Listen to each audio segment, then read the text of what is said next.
baby! They're killing white babies! Jamais! Jamais!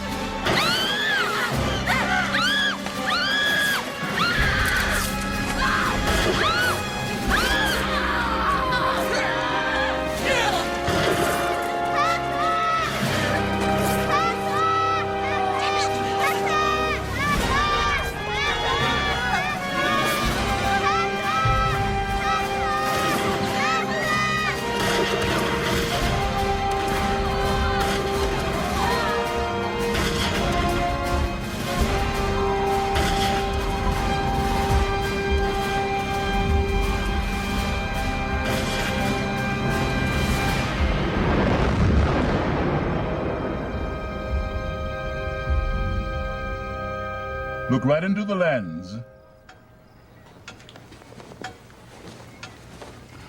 Now, turn to your left.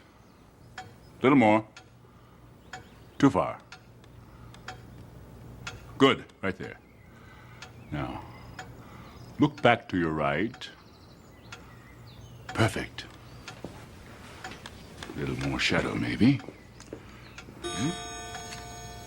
Good. These portraits will tell your grandchildren exactly what you look like the moment I took them. A frozen moment. That's why I became a photographer, to capture moments in time, so the past would never fade away. Everything you are, everything those grandchildren will become, all springs from the generations that came before us. Take me, for example, that battle I was telling you about in Haiti. I had ancestors fighting on both sides, French and African. But they all came together here in New Orleans.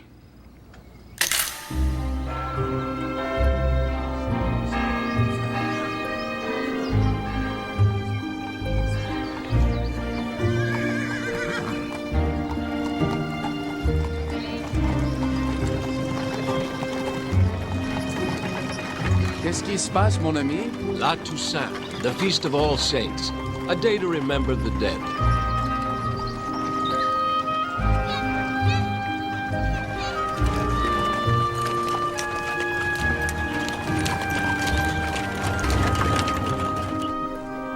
The little girl who saw her father die a violent death grew into a woman who buried her first two children shortly after their birth.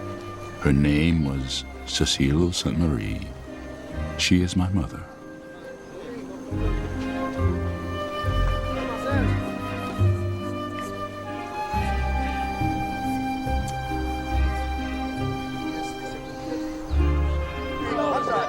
My mother was a free woman of color, but other women lost children in harsher ways.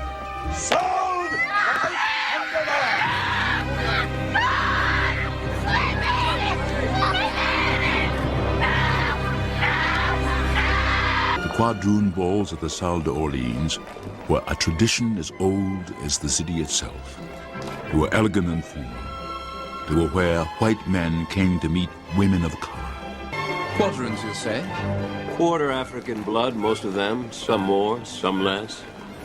Dazzling.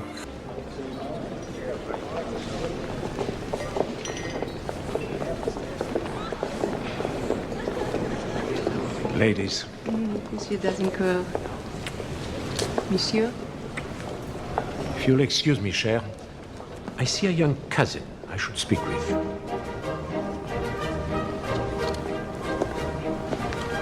I don't know, Cécile. He looks tired. Maybe you should take him home to bed with you. Who's having a good time? I was thinking of you. Dolly Rose is right. You'll enjoy life more when you give him a child that lives. You need that bond, cher.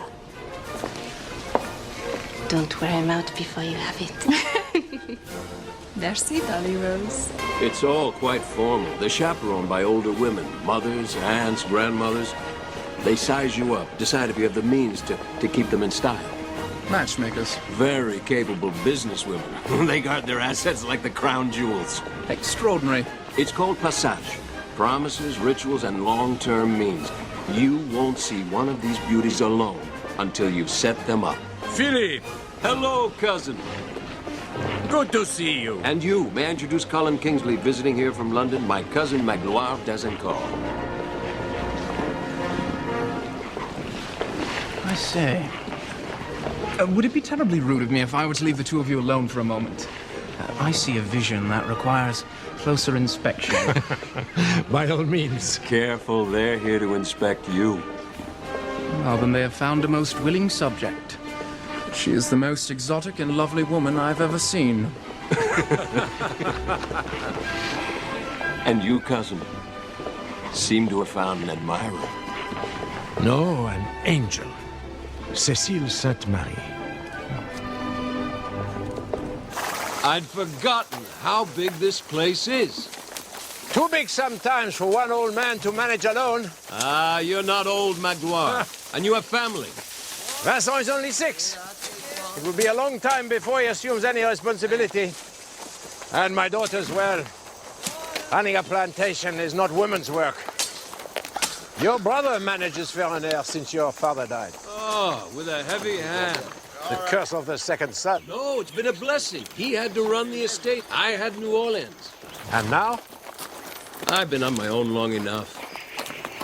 I understand now what my father meant when he said, family is all. Oh, and I find myself wanting more time in New Orleans. You miss your wife. I found Cécile Sainte-Marie long before my wife died. And I have never known such pleasure. I'm having a home built for her on the Rue Sainte-Anne. Just a cottage, nothing grand. But I know the time I spend there with her will be the happiest I have ever been. I wonder, cousin, if I could ask a favor of you. You know you can. I won't see Cécile again until after the harvest. If you could ride in each week to supervise the proceedings at the cottage, show the workmen that the master is near at hand. My pleasure.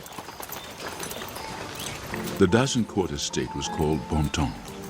It was the largest and richest of all the sugar plantations on the river coast. Welcome to our home. Wonderful to have you here. Magloire, it's a great pleasure to be here with your lovely family, your beautiful girls. Your health.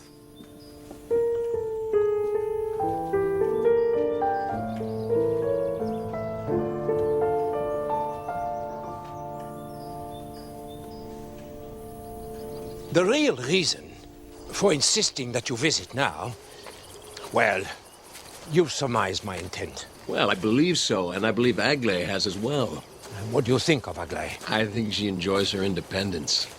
She knows she must marry, and she knows it won't be for love. I must confess, cousin, I do not seek a loveless match any more than she. Bonton is bigger than any of us, Philippe.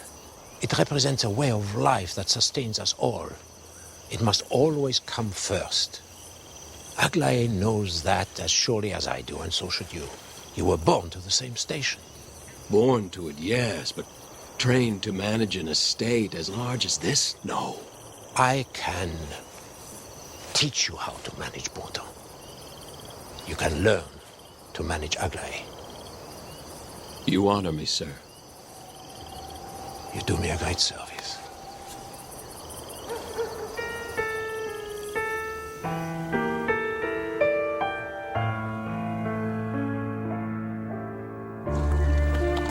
Philippe married Aglaé and worked hard to learn all he could about running Bonton. And he looked after the construction of the cottage that was built for my mother in the Rue Sainte-Anne.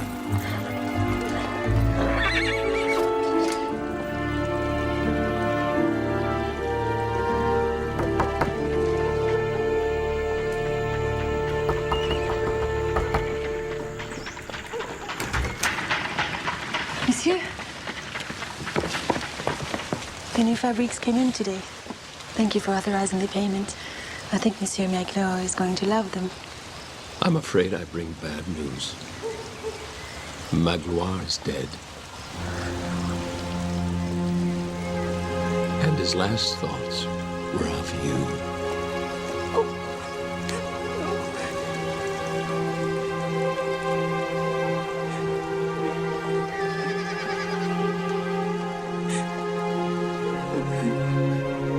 her moment of grief, my father held my mother for the first time.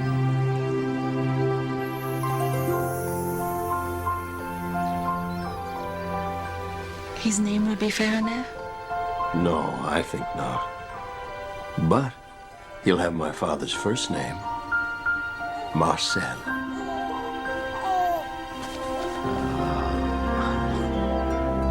Bonjour, Marcel.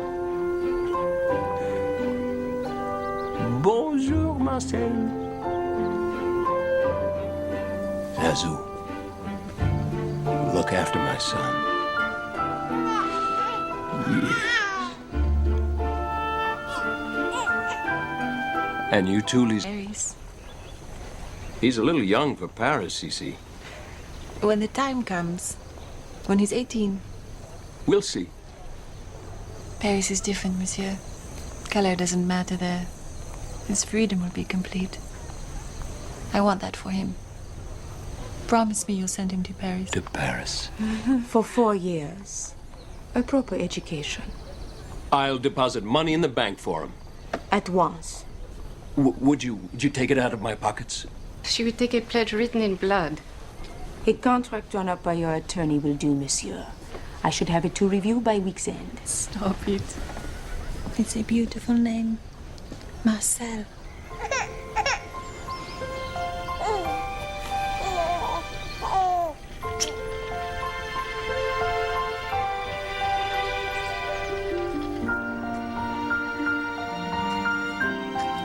At 16, I was ready for my life to begin. Only Paris can produce such a miracle. Pictures of people and things that actually appear. S'il vous plaît, monsieur. Silence. The miracle will be keeping you quiet long enough to get the proper exposure. Marcel Samori. Do you think that just happens? Do you think it's so easy to capture the magic of light and put it inside this box? Excusez-moi, monsieur, but could you open a window? The odors from your chemicals are overwhelming in this heat. You'll get used to it, Tante Josette. Just take a deep breath. Be still, Marcel. Exposing. Now.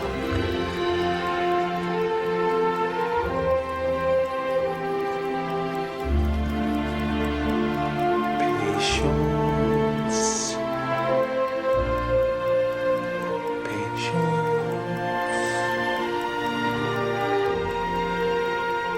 Et voilà. Fini. I tell you, Tom, the exposure should be shorter. 40 seconds is too long. You see the contrast in the details? I want it to be perfect so I can give it to Annabella.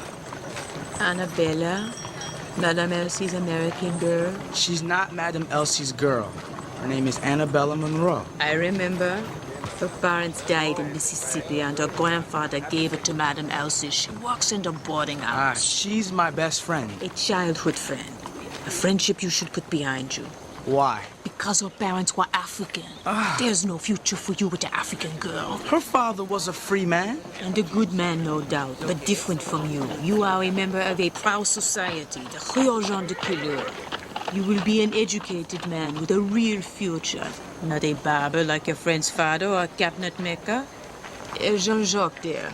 How to teach himself everything he knows, even to read and write. You will go to the best schools and have the best teachers, and soon you'll go to study in France. Not if Monsieur Delat expels me from his school. That will not happen, Marcel, because you won't let it happen. You will go. And I will take this portrait back with me to Sans-Souci so that I can see you every day just as you are while you are far away in France. And that is where you meet young women worthy of your Creole heritage. In Paris.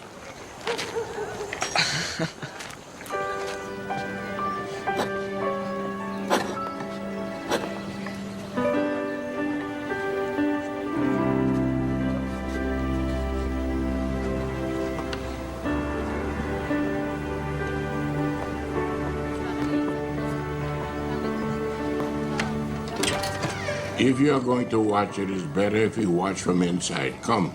Come in.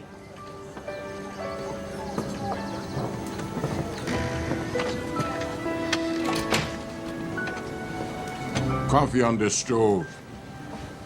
Maybe you pour a cup or two for you, for me. There's milk, too.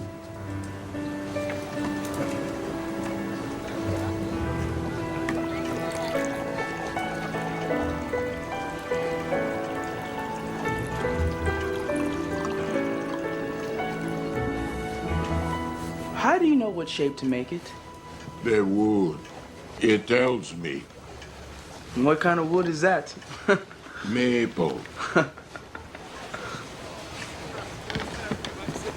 This is incredible. How did you learn to do all this, huh? Like you. I watched, asked questions. Is this something I can learn? Any man can learn anything if he put his mind to it. I'm living proof of that. Come. Come. Give me a hand.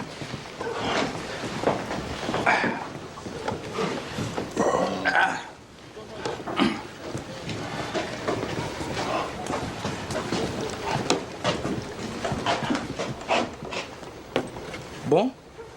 Bon. Look at this. Look at this. A fine table. And they let it fall off the cart coming from Charleston. And then they tell me it was already ruined. And that the glue, it'll come undone. I don't believe it. It is old. My grandmother bought it, monsieur, when this place was a walled colonial town. Oh, I'm sorry. Forgive me. Pardon. It's all right. This is a new one. I can fix it. If you can fix that one better than before, you can name your price. Never say a thing like that to a shopkeeper, Monsieur Lemonton. Marcel, what are you doing? This was made right here. I saw him do it. Made. Everything in here he made. Sometimes, my boy, you have the vacant stare of a village idiot. But when I tell Ri'chard's mother I saw you today, she'll ask me why I didn't invite you to supper. So I expect to see you tomorrow evening, 6:30, huh? Monsieur, merci. Oui, monsieur. Merci. Can you imagine what that's like? To take a block of wood and shape it into something graceful and elegant, something that lasts longer than a man will ever live. Maybe that's what you should do. Learn to be a cabinet maker. I can never do that. Why not? You have an eye for fine things, Marcel. You don't like school. Why not study something you do like? My father was a barber. That made him very happy. Your father was born into slavery. Gaining his freedom made him happy. What is freedom? Isn't it the right to make choices for yourself? I don't like arguing with you. I didn't mean to argue. I only meant... I know what you meant. But I'm not like your father, Annabella. I was born to be a gentleman. Like my father. I didn't know anything about my father's world. It was a place I had never been and could never go.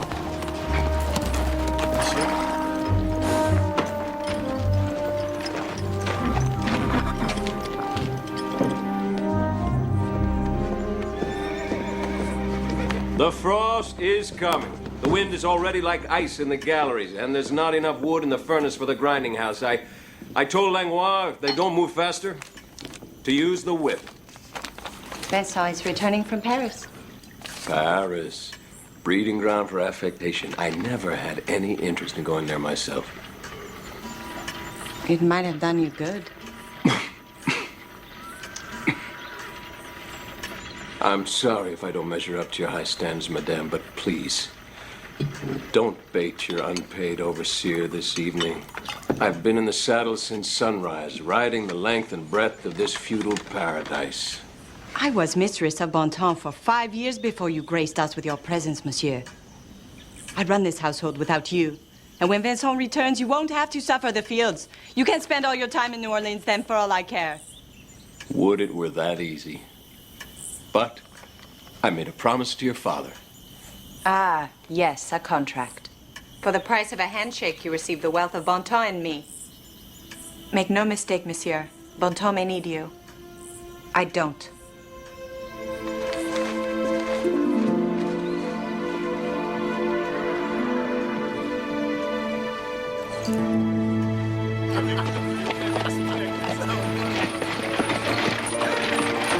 I remember Dolly Rose was a remarkable beauty, the kind of quadroon who had given the Sœurs d'Orléans its fame. The dances she held were legendary, and white men came from all over to embrace the beautiful women of color who lived in her elegant home.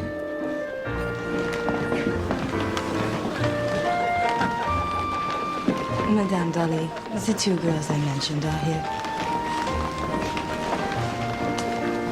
The one in the bonnet. Send her up.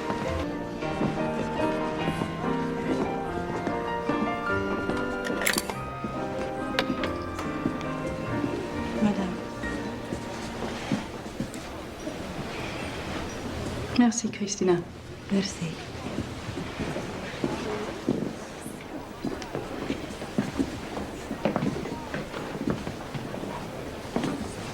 Take off your shawl.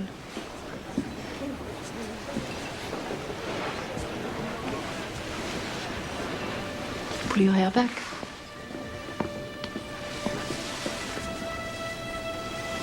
What is your name?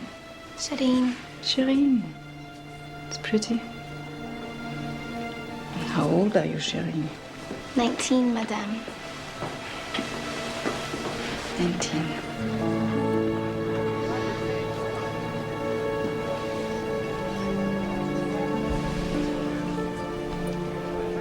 You will be safe here, Shireen. Merci, Madame.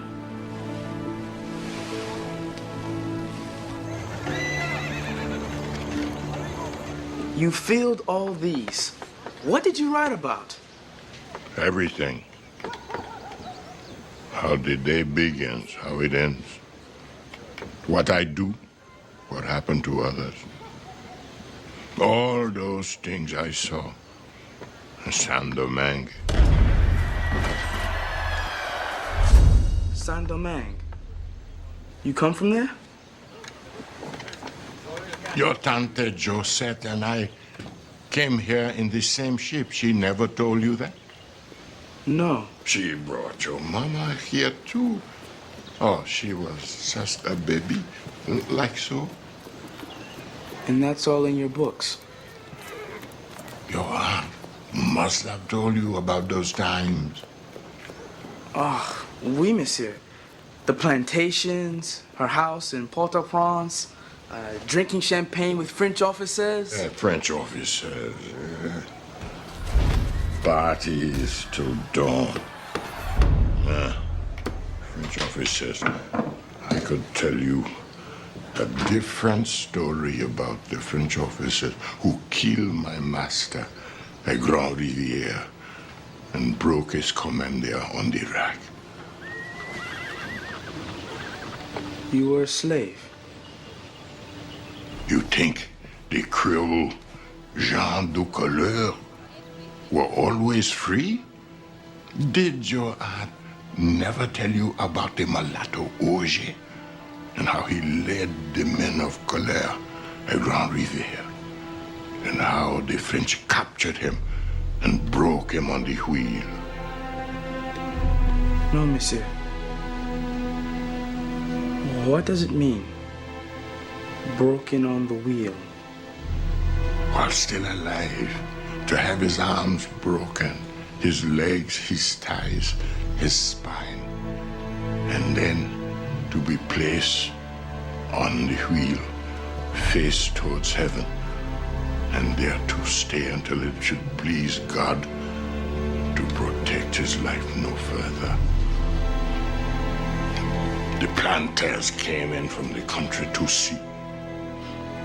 I came in later, after they hanged the other men of color who fought with it. Men of color fought white men? There are things young man should know, mon fils. You know about those who died. Those were your people. Will you tell me? Maybe, but not tonight. The Lermonton will be expecting you soon, no? I forgot. Merci, monsieur. À demain? Tomorrow.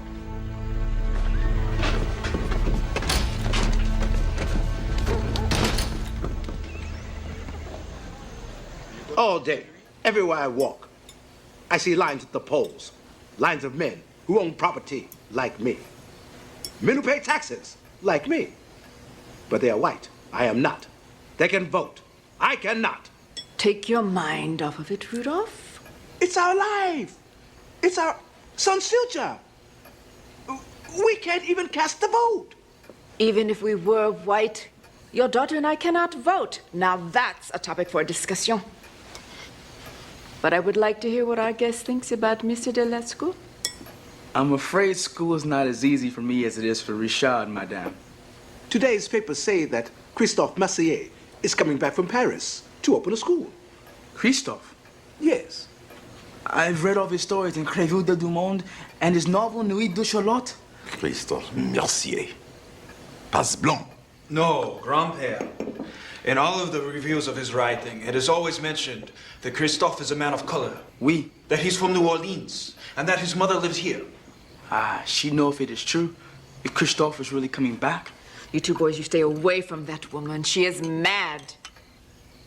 Too much of that old Haitian's blood in her, eh? The brigand. Who knows how many throats he had to slit to get all that gold he showed up with. He was a wild one. She's worse. She locked that old man up in that house when he got crippled. Swung an axe at the neighbors when they came to see if he was dead or alive. Maybe it was none of their business. Christophe, can you imagine?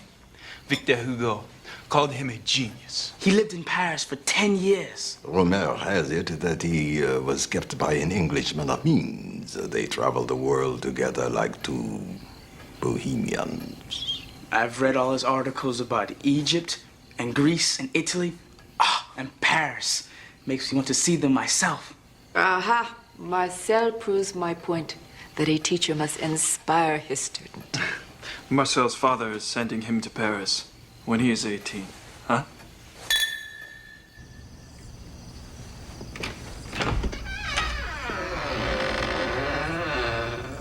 How dare you? What? Come to my wife's bed? I assure you it's entirely legal. Not even the church will frown upon it. Get out. Oh, not tonight. I'm not your slave whore. Go to her, Zazu. Go to her wherever you keep her now.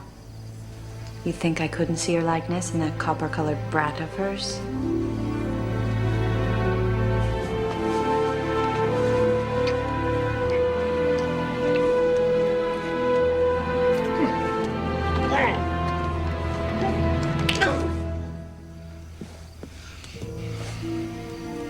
What is the inside of your mind?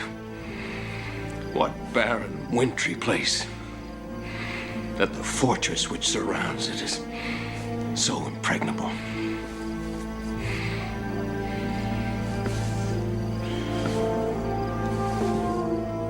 So cold.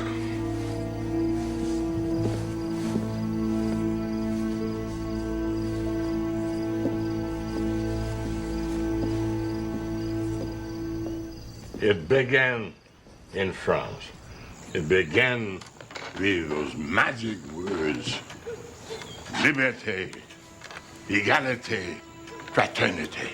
And this man Auger had been in Paris, dined and wined by men who were friends to the blacks in the colonies. But there was no way the white planters was going to give the same rights to the gens de colère as they had for themselves. No matter they had white blood in their veins too, they saw the African in them. So Auger gathered a fighting force at Grand Rivière, and my master was there. I begged him not to go. I begged him not to be foolish, and he was not my master anymore. I was free, and he respected me. I know he respected me. But he went on with a little force against the French, and the French defeated them like that. But I thought that my people were one with the whites, that we were driven out with the whites. By the time it was over, by the time your aunt had brought your mama here, 13 years had passed. The whites had fought the colors had fought the blacks had fought the whites, the blacks and the colored had joined together to drive out the French. Those French officers that your aunt had told you about, they drove them out. 13 years, you said? The fighting went on for 13 years? I wonder if there was an acre of farmland left on that island that had not been burned 10 times over before it was finished. I do not know. I left at the beginning, soon after Grand Rivière.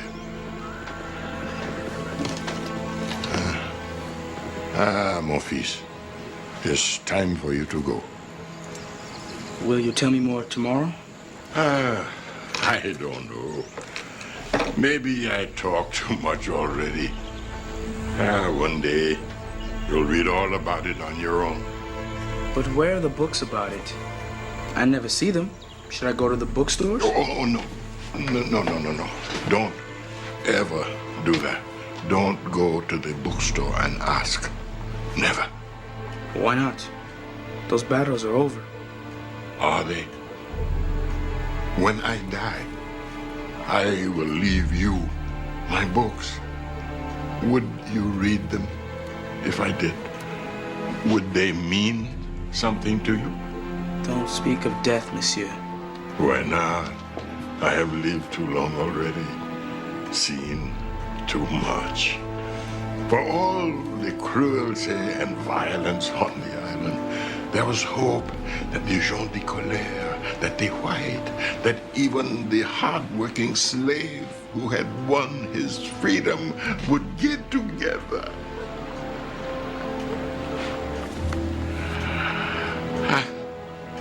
Live too damn long. Talk too damn much. Come, let's get you home. Give my regards to your mother and your sister. Philippe, our daughter, is not old enough to go to the balls. It is her Tante Josette who has been insisting. She has arranged for the box. She wants to dress her like a princess, parade her back and forth.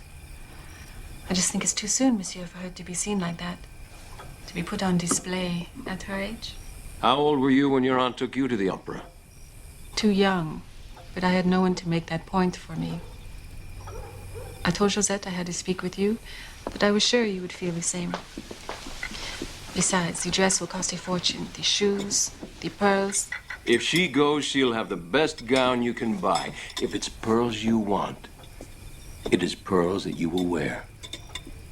I think she's old enough to decide for herself. Marie, is this something you want to do? I know how your mother feels. Is this something you want? Oh, I don't know, monsieur. Oh, call me Papa. Yes, Papa. Lisette and her mother Sazou had raised Marie and me, but we never guessed the secret they kept. And Sazou knew her daughter could never hope to have what Marie and I had been given, even though Lisette was as much our father's child as we were. You will not think those thoughts. You must never think those thoughts. Ye are me. Oui, maman.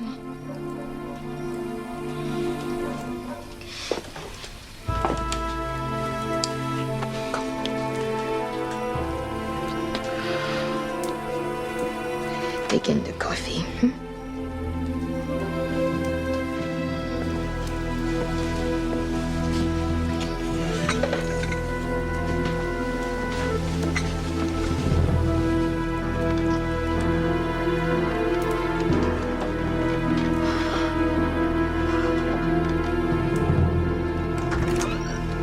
Where the hell have you been, mon fils? Walking, monsieur. Come here, sit down. Your mother saw you sweeping with a broom. Sweeping out this carpenter's shop. I don't want you hanging about there anymore, Marcel. But why? It's hardly a fitting pastime for a gentleman, no merci. Oui, monsieur. And Monsieur Delatte. Your mother tells me Monsieur Delatte is threatening to expel you for missing classes, for being unprepared when he calls on you. Monsieur Delatte is boring. He is your teacher. If he expels you, you won't be able to study in Paris. But Christophe is coming back to open a new school for the gens de couleur. Christophe? Yes. Where did you hear such a thing? Monsieur Lermonton. I don't believe it. If it's true, if I could go there, I'd never be bored. Christophe Mercier. Oh. Lisette, I'll call you if I need you.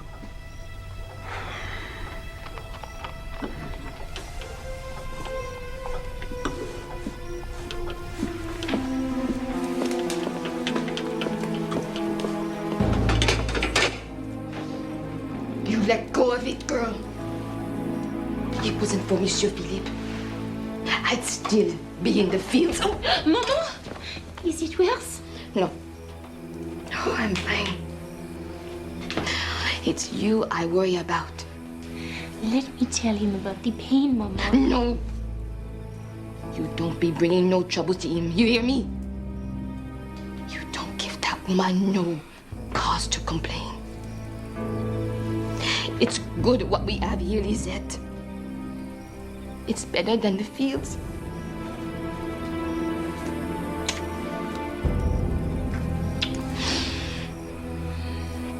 It would be wonderful, monsieur, to step off the boat with the tools to be like Christophe. They say he's danced at the Tuileries and dined in the Hall of Mirrors with King Louis Philippe. And stayed drunk for 24 hours at a stretch, stumbling from cafe to cafe, and now he wants to come back and open up a school. I wonder what he will teach. I wonder what he will do with that crazy mother of his. She lives alone in that ruin of an old house. They say she killed that old Haitian that she lived with. He was her father. He was a brigand. He fought for the king, he fought for the rebels, he set fire to every plantation on Haiti. Led a band of ragged blacks to cut white throats.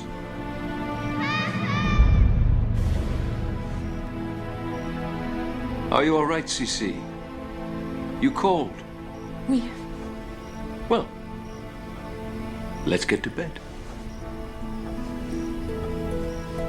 Christophe's school will be good for Marcel. It'll make him ready for Paris. Oh, Paris. Paris, Paris, Paris. You talk about Paris like it's someplace you go to when you die. You promised you'd send him. I will. And the school? First, let's see if there is a school. Bien, ma chérie.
You're following me.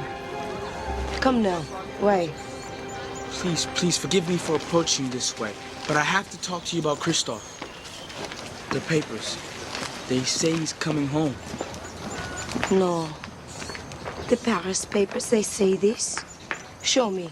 I don't have it with me, madame, but I read it this morning with my own eyes. I can tell it to you word for word. You do that. Inside.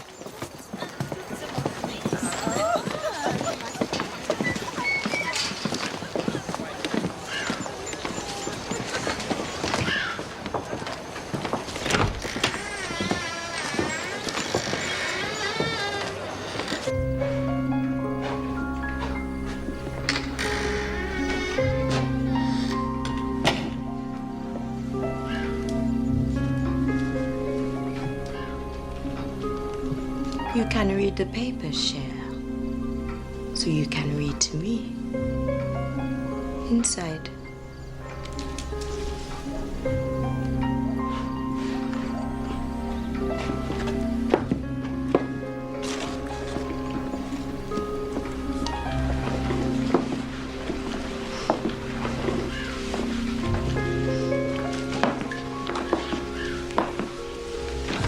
Deotation. People tell stories, Cher. Some true, some not.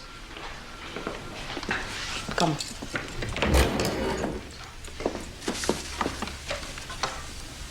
From Christophe? Istanbul, Cairo, Rome, London, Paris. Paris, Paris. You never opened any of them. He expects me to take them to a banker to read to me? Whatever he has to say, it is not for a stranger to see. This is the last. If what you say is true, it will be here. Read it. Come, Cher, hurry now.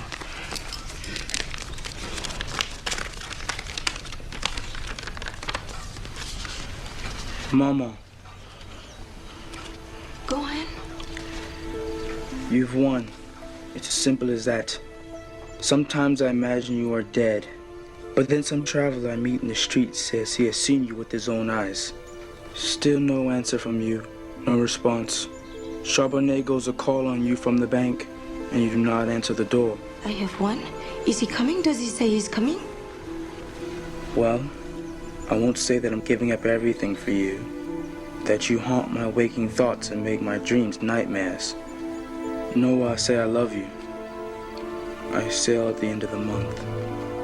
Chris. And it is true. He is coming home.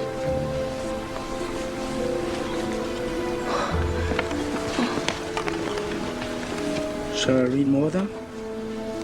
Why? May I? Why not?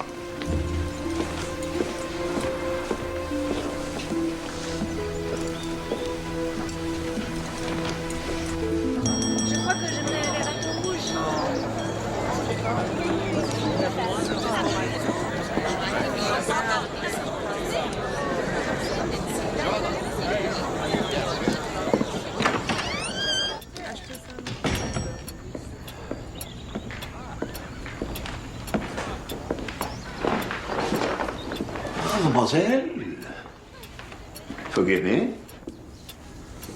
I don't believe I'd have the pleasure. Marie Saint Marie, monsieur. You know my brother. I would never have guessed. My father has written you a note.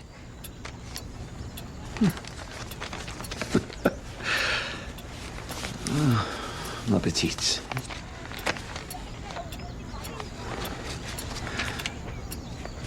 Let us see what we have here.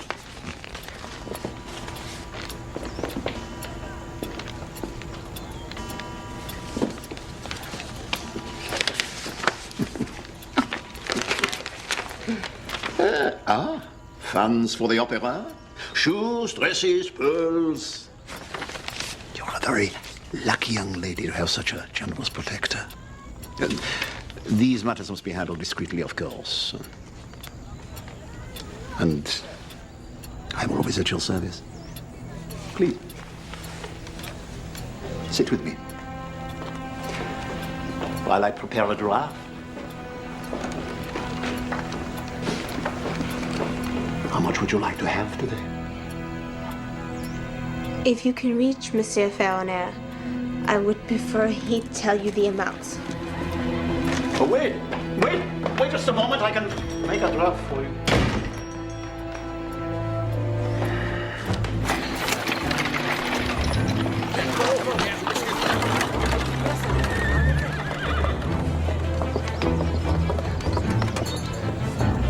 Marie? What is it? Marie, what happened? Did someone offend you? Mademoiselle, is there a problem? Monsieur, it is only the heat. I was walking too fast. You should have a sunshade. Yes, I misplaced it. No, merci. No, please, at your convenience. Thank you. Thank you both for your concern.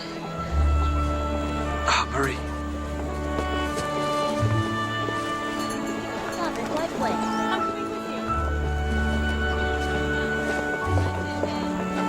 Ri'chard. Ri'chard. Don't grow too fond of that girl. Mon père? And don't treat me like a fool. I've seen you gawking over that girl too many times not to know what is on your mind.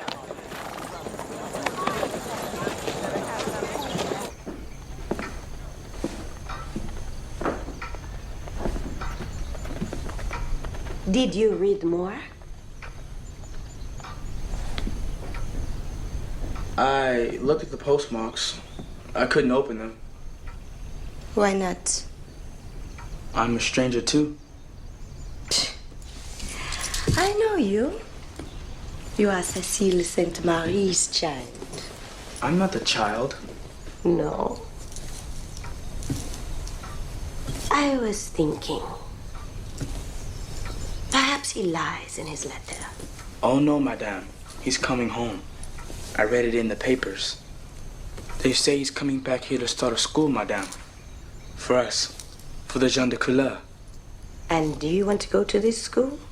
Ah, oui, madame. More than anything, I want to try. And this is why he comes back then. Not what he says in his letter at all. I'm sure what he says in his letter is true. He's coming back because of you. Come. Come, cher.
So hot.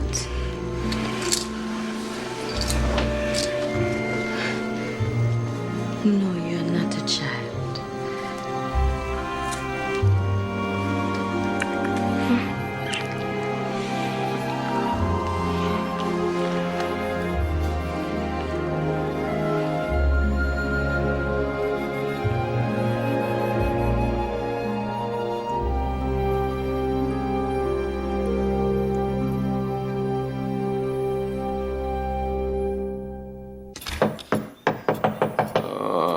no privacy even here in my own room. Why bother with keys? Why not bring your brother to break the door down?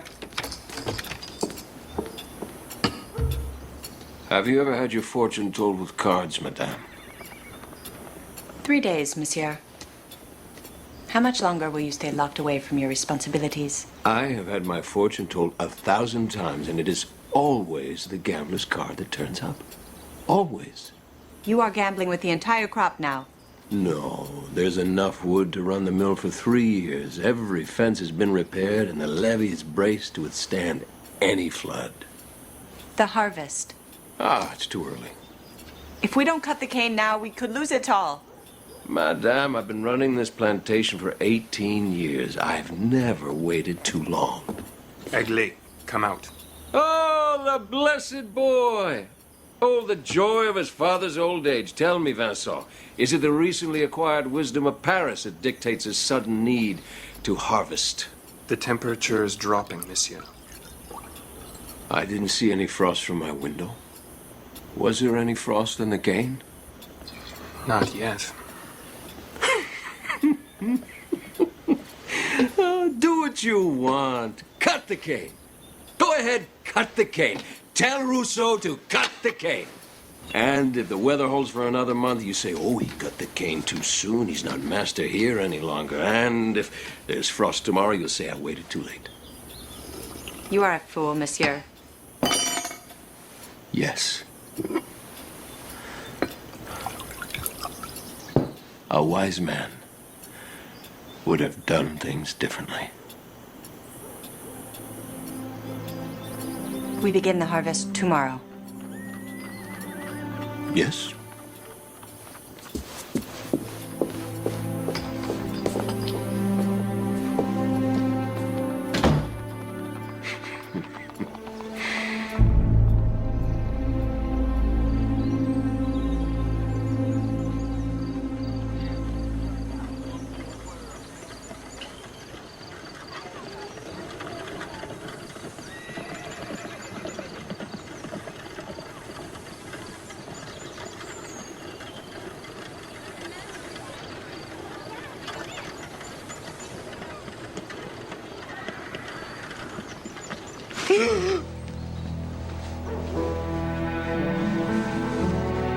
Grace.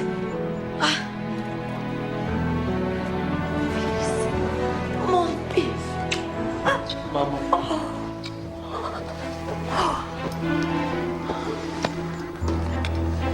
But who is this? Oh, this is a very smart boy. Marcel Saint-Marie, he read your letter to me. He told me that they said in the paper that you are coming home. And he talks of a school that he wants to go to. He seems a bit precocious for school. Go, Shell. I will talk to him about the school. Come tomorrow. Oh, do. Come again! Stupid. Now what are you gonna do, huh? Now what? No, Jean-Jacques! No, mon ami, no. He died in his sleep. He died in his sleep. Long before midnight, if I'm to be the judge of such things. He must have thought a lot of you, Marcel. This was on his desk. It appears to have been written last night. You know how much he valued those diaries of his? He left them to you. I took them to your house.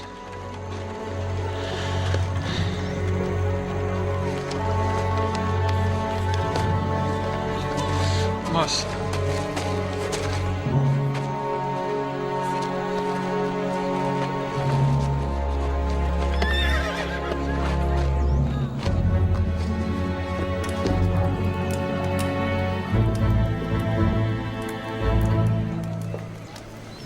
The wishes of the dead are sacred. I won't be judged by slaves. They are sacred. Leave this room. Sacred. Get out of here. Sacred. Get out. Sacred.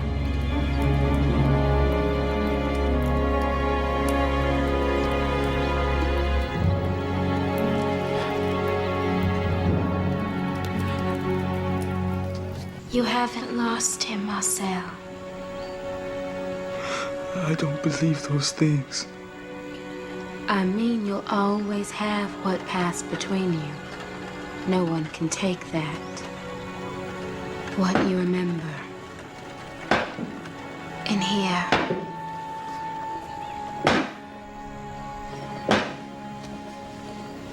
I love you, Annabella. I love you so much.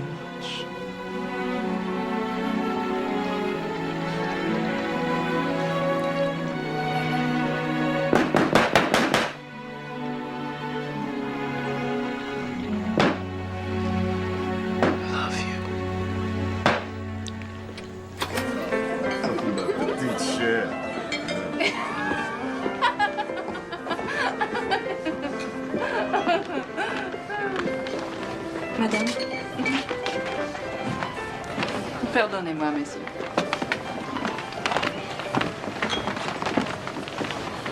He is here, in the back.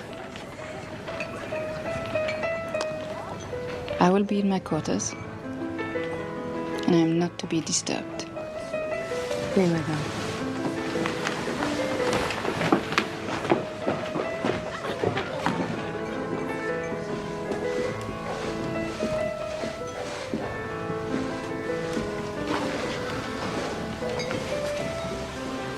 I wondered if you would come. No, you didn't. But you probably worried about which door I'd come to.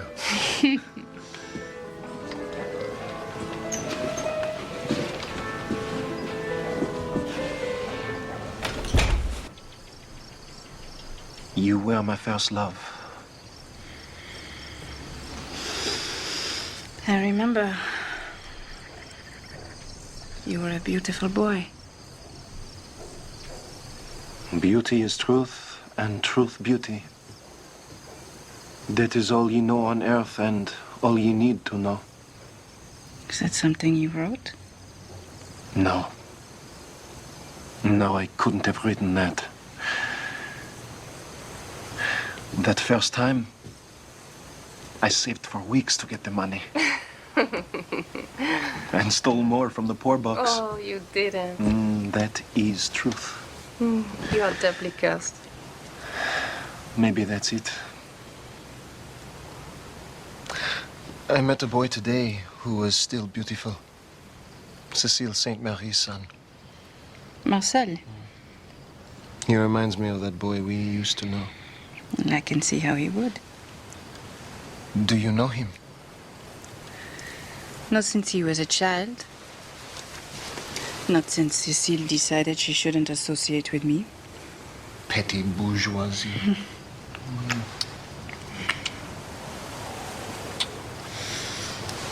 Christophe, while you were away, there were rumors. You're interested in Marcel. Is that a good thing or a bad thing? I don't know. Are you jealous? No. But the next time won't be free. School teachers cannot afford me. I know why. Do you? How can it be that I feel what I do for you? And Marcel?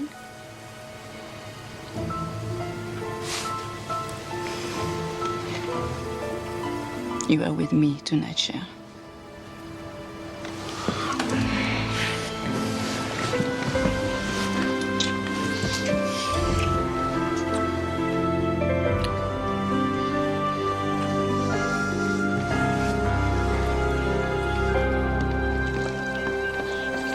Bonjour.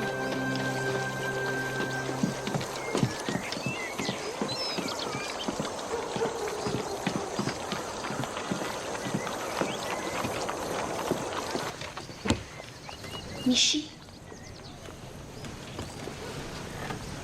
Michi. I brought something. I'm not hungry, Lizette. Not food. Sit up. I dug through the ashes with my own hands for this, Michi. I burned my hands for this. I saw her light that fire. I got this one for you, Michi. Digging in those ashes myself. All the rest is gone.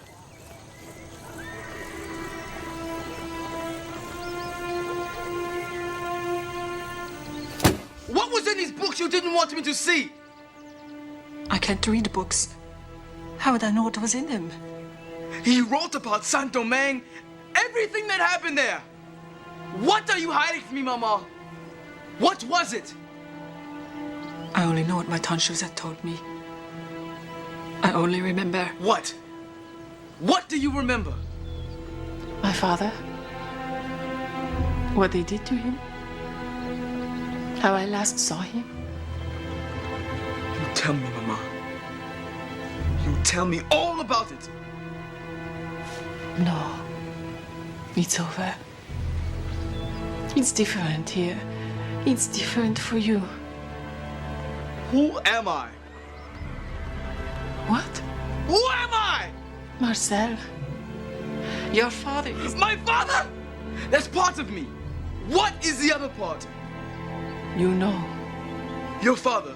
He was the wealthiest planter on the island. That's what you said. But who was your mother? You heard me. I only know what my tante told me. That's what it was. You weren't always free. Your mother was a slave, wasn't she? Wasn't she? My mother loved me.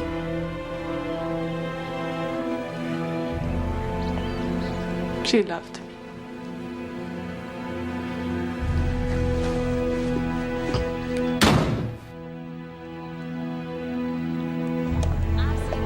What am I offered for this fine, healthy boy?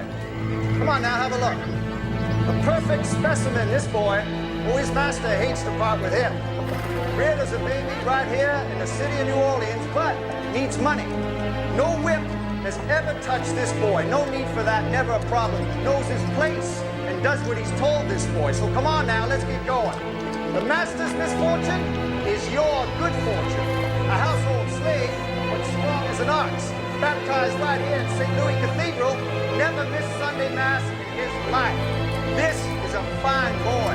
This is a good boy. This is a perfect specimen, this boy.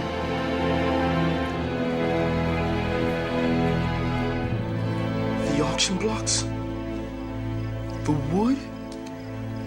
It's as polished as anything I've ever seen in Jean-Jacques' shop. But it's been polished by bare feet. Thousands and thousands of bare feet standing on them. People turning around and around so that other people can inspect their flesh to see how much money they're worth. And that's why Jean-Jacques wanted me to have his books. He saw how blind I was, and that's why she burned them. She didn't ever want me to think about being black. You're not black, Marcel. You're different. I want to do something, but I don't know what. You'll go to Christophe's school. Not now. Why not? I don't think he'll want me. Nonsense. Of course he'll want you. And then you'll go to Paris.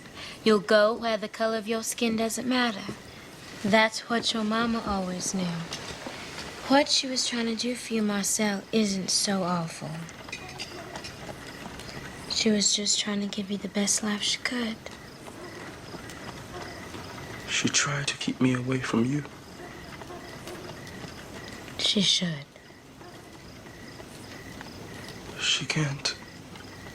We'd been best friends since we were children. I always knew my parents would never let me marry the daughter of a freed slave, but I never knew I'd fall so desperately in love with her.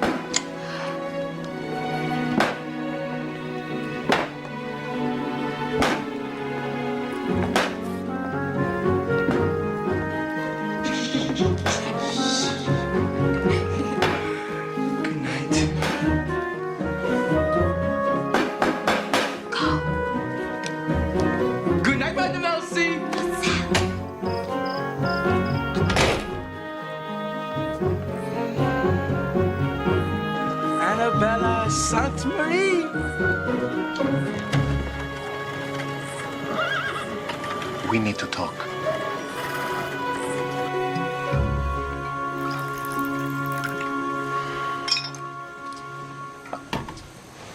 So you want to go to my school? Oui, monsieur. More than anything in the world. So you had your way with my mother? Then had her do your bidding? Oh, no, monsieur. It's not like that. I have nothing but the utmost respect for your mother. I'd throw myself at your feet if it would cause you to believe me. Oh, do throw yourself at my feet. You have no compassion, monsieur.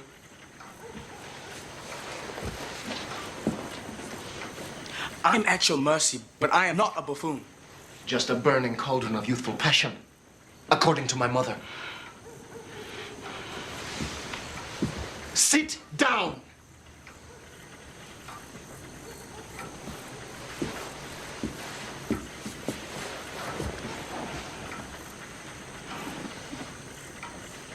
What is it you want to learn?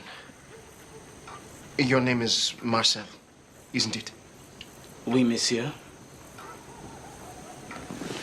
What is it you want to learn from me, Marcel? I don't know how to say it.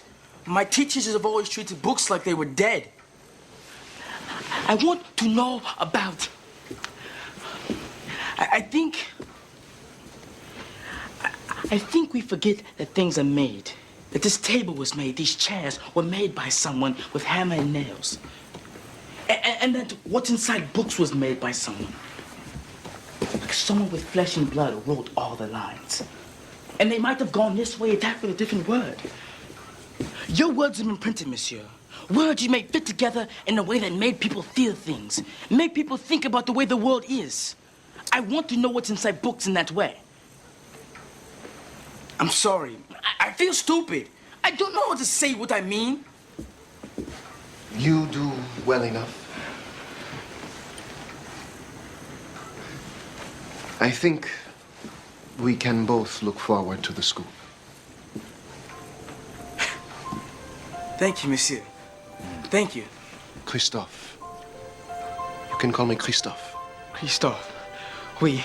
Merci, Christophe.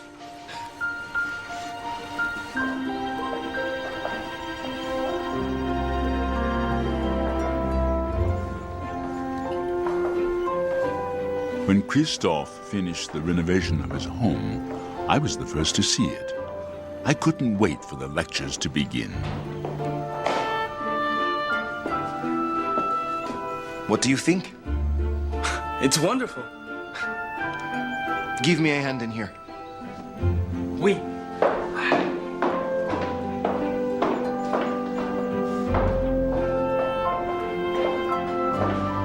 I never knew why I sent so many things home all these years.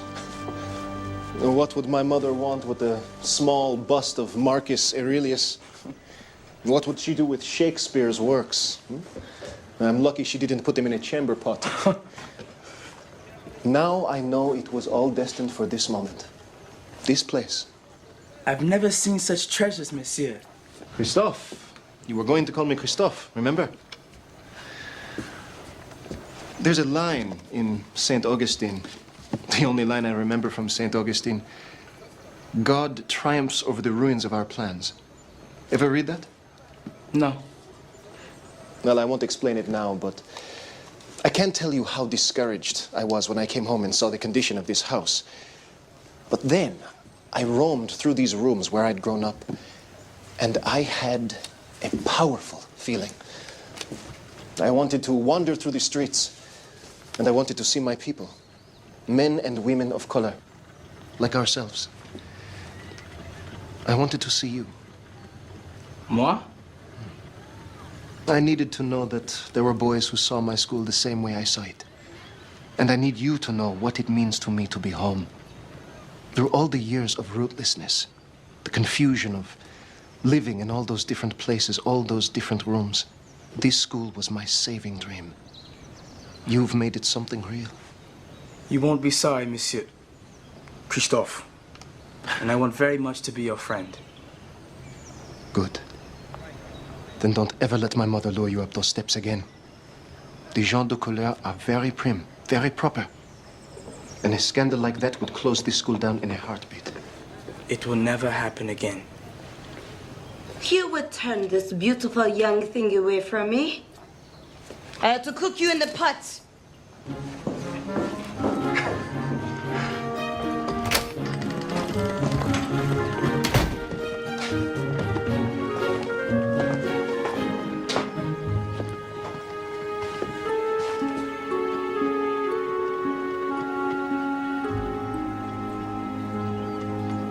It's Azu.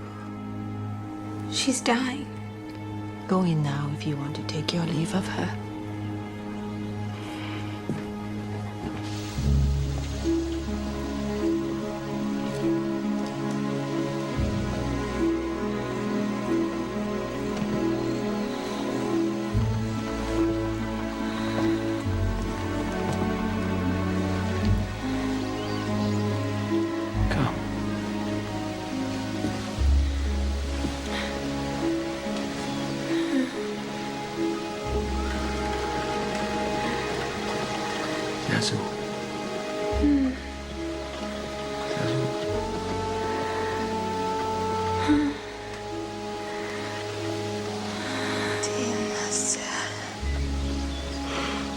Jasmine. Azu. Remember me.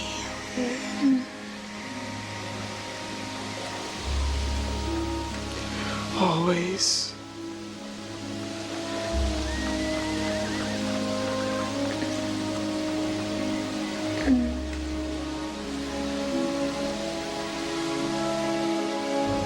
Monsieur.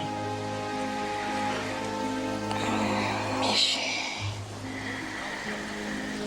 Where's my girl, Michi? She's coming. What is it? She's coming. Look out for her, Michi.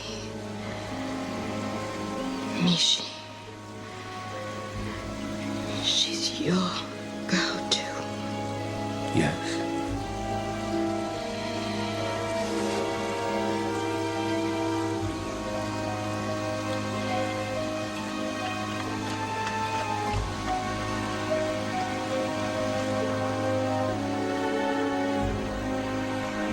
Adieu, ma chère.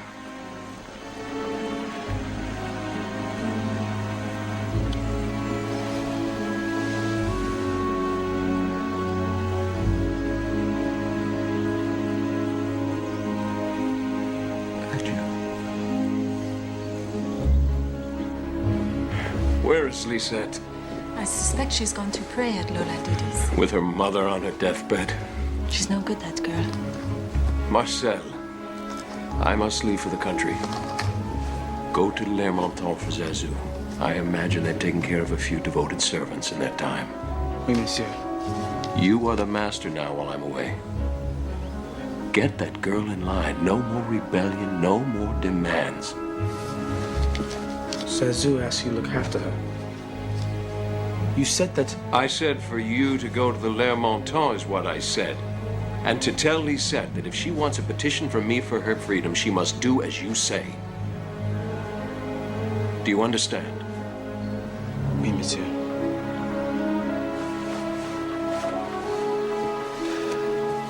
Au revoir, mes enfants.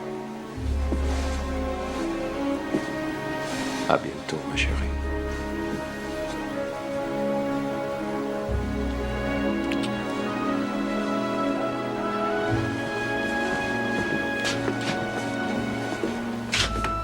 Au revoir.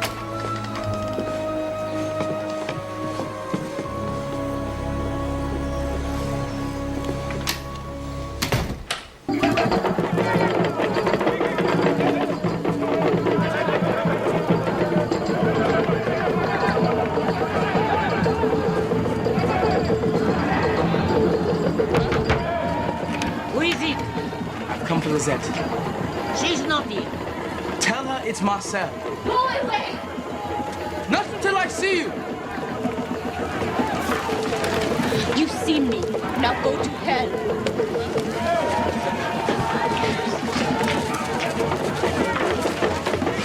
Lisette! Mama has passed. Lisette, you put your hands in hot ashes for me, remember? I do if you don't. One bless you now, maître. You are one kind man. You rocked my cradle, Lisette. You cared for me all my life. And I care for you. Do you? Do you care as much as your father? If it's your freedom you want, Lisette, this is not the way to get it. He promised me my freedom. He promised me when I was a little girl he'd set me free when I was grown. Well, I'm past my 23rd birthday, Michi. I've been grown for years, and he broke that promise. He promised my mama she'd see me free before she died, and he broke that promise. That man's a liar, Michi. And you're a fool if you believe anything he says. That man is my father, Lisette. And I will not let you speak that way about him. Your father? You got his blood running through your veins. You think that means he won't do you dirt? Well, I've got that same blood running through these veins, Michi! I'm his child just as sure as you! That's right. He slept with my mama, same as he slept with yours. And I'm telling you so that you will know this. If he can break his promise to this child, he can just as easy break it to you. She would have to have her own home, Monsieur Dazingour, in her own name. I understand. An account at a local bank. You may present a suitable monthly figure, but I expect you to be generous. Of course. And a generous sum on deposit in the event something should befall you. Or you find your devotion to her has waned and you wish to terminate the relationship. I cannot envision my devotion ever waning. Any children are to be provided for in a manner to which they are entitled. Males will be guaranteed the best education available. By all means. You go now. I leave the two of you to talk.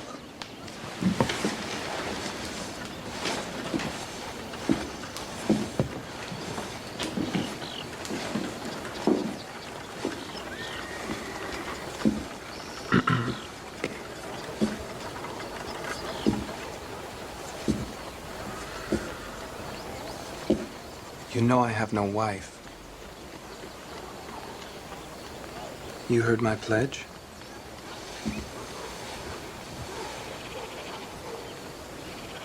Will you not speak to me, Annabella?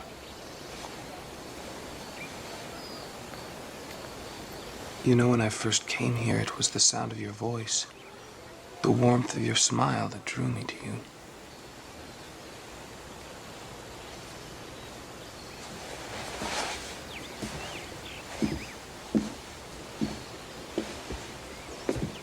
Look at me, Annabella. Ma belle Annabella. I want someone to talk to, Annabella. Someone who will be warm to me, who will want to give me her most tender smiles.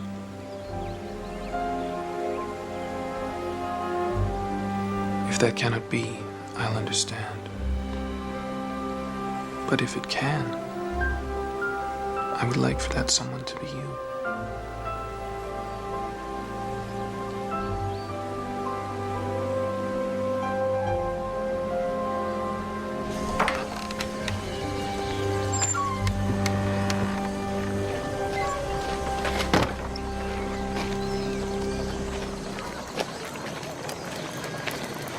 I love you, Marie.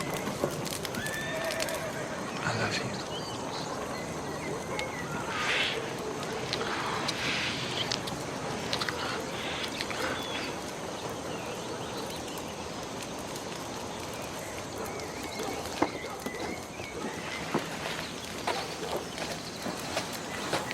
Bonjour, Annabella.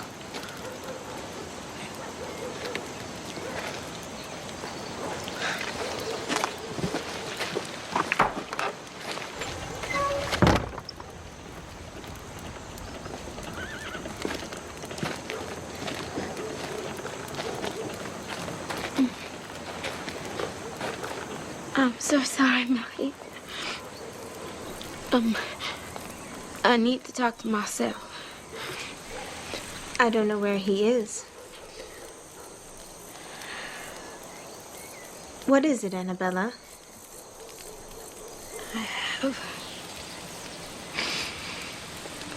I have troubles, Marie. Troubles within myself. Come. Sit down.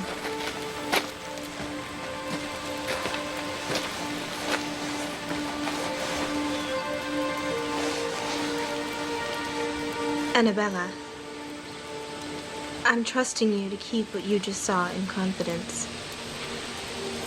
You can trust me the same way. Madame Elsie's forcing me to her. White gentlemen boarders. Oh, Annabella. I've seen it around me all my life. Dark women kept by white men. But that's not what I want. Forgive me, Marie. I mean no disrespect. But I think Lesage is wrong. Not only wrong, it's evil. I live with the luxuries it gives my mother. I hear the promises he makes, and I see the proud way she acts. But I see the shame, too. I watched her wait for him and wonder if he's ever coming back. I don't want that either, Annabella. I won't live that way. And I won't let my children live that way. I never dreamt that was how you felt.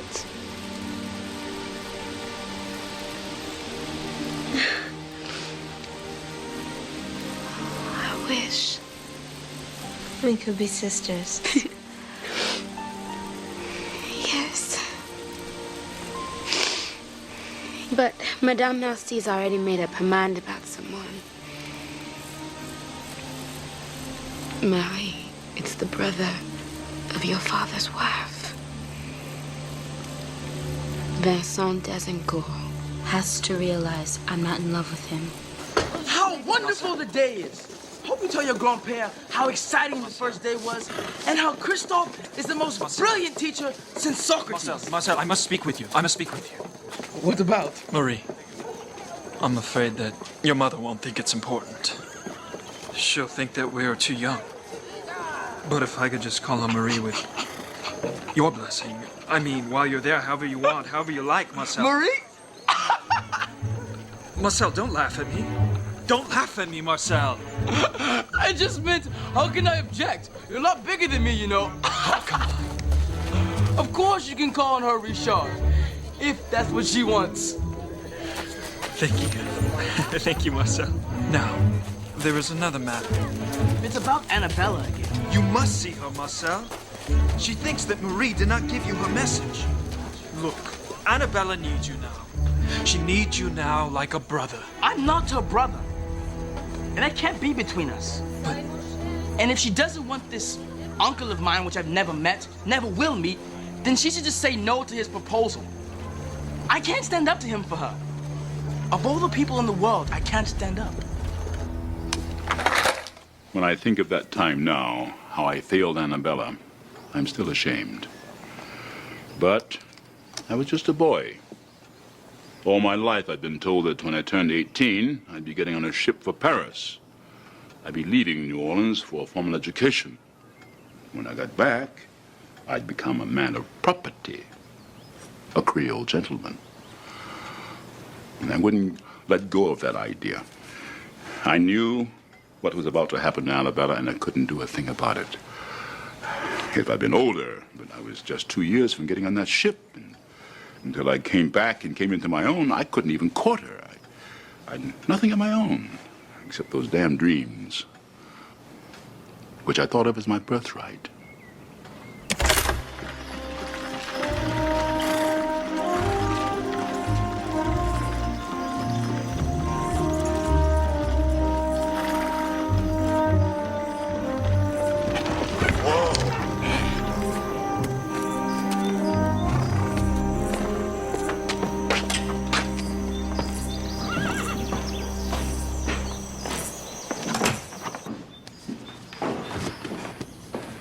Monsieur, in the parlor.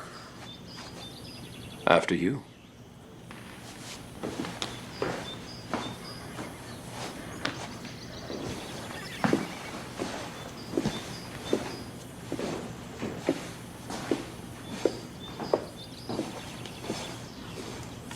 Monsieur, I believe you know Monsieur Berthelot. A serpent's tooth is what you are, Vincent. You would have my land and everything I own. Philippe, you may never believe this, but I did what I thought was best for all concerned, including your own financial interest in Bontemps. And you, madame. All papers drawn and ready to be signed. Your days of control are over. You will relinquish it in writing. You wish to take this to a court of law? Vincent has argued against that. But if you do not repay every debt against this land which my children and brother stand to inherit, I will most gladly proceed against you. Well, I'm afraid you've made this long journey to no avail. I will not be signing anything I have not written myself. I assure you, monsieur, the terms of settlement are most generous. I am not in a generous mood at the moment. I must ask you to leave because I'm afraid I may become even less so. Philippe, if we could just review these figures. You can review till hell freezes over, but not under this roof while it is still mine. Show this gentleman out. Monsieur, with my apologies.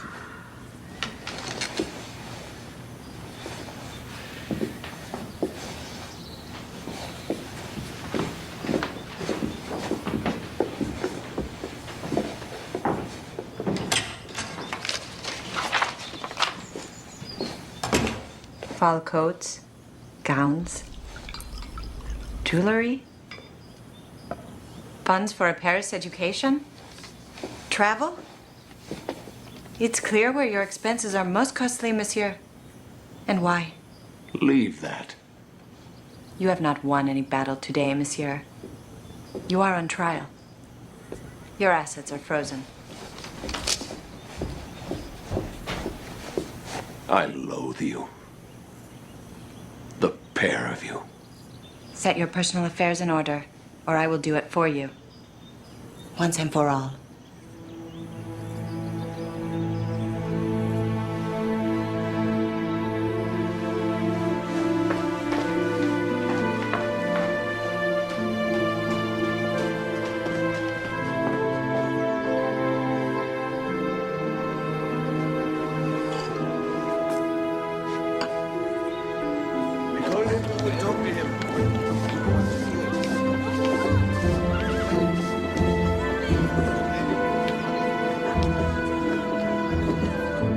I am certain you have surmised that Monsieur Ferronner's message concerns the proposal of marriage between his daughter, Marie Sainte-Marie, to Ri'chard Lermonton.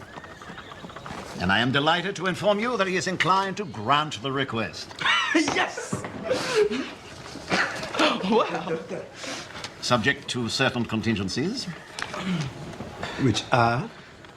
Since Monsieur Ferronner has 2 children by Madame Cécile Sainte-Marie, he wishes to be certain that each is adequately provided for, and has a proposal of his own to put before Monsieur Lermonton père. Which is? In exchange for his agreement to the marriage contract, Monsieur Lermonton père will provide a respectable wage for a 2-year period of apprenticeship to the undertaker's trade for his son Marcel. What? It is his express wish that the nature of his request not be communicated to Madame Cécile. No, I refuse. No, I'm going to Paris. He promised me. He will only support you all in this enterprise if Madame Cécile is convinced by Marcel that the decision is his and his alone. He promised me. He promised me! Marcel!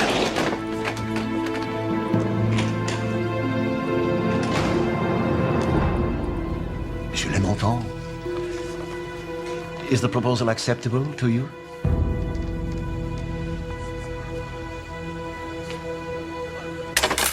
I had crossed a dreadful barrier, and I didn't have any idea of the pain that was yet to come. Let's get there!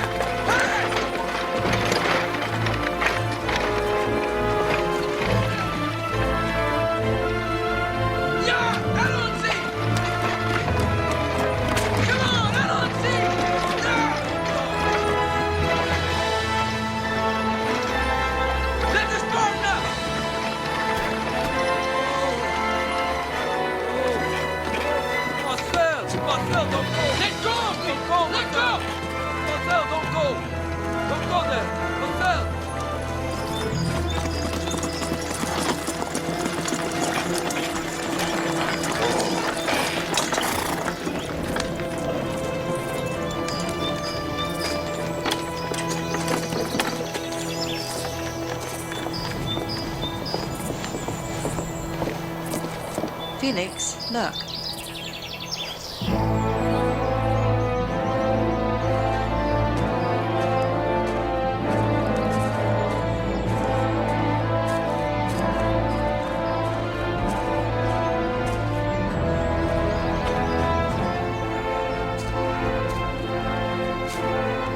Who is that?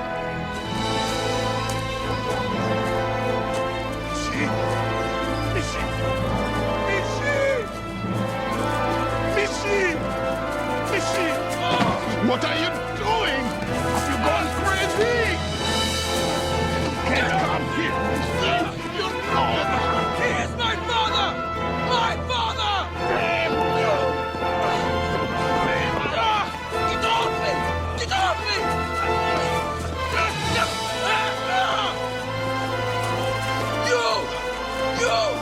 You liar! You liar! Now you see. You damn crazy boy! Come on, Children. I got him, Michi! I'll take him home! Michi! He don't know what he's doing! He's crazy! You liar! You liar!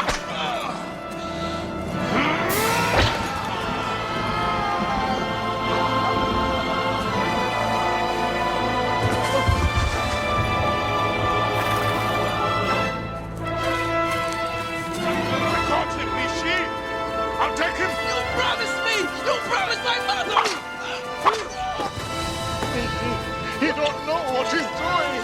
He's crazy! Michi, no more! Please, I'll take him!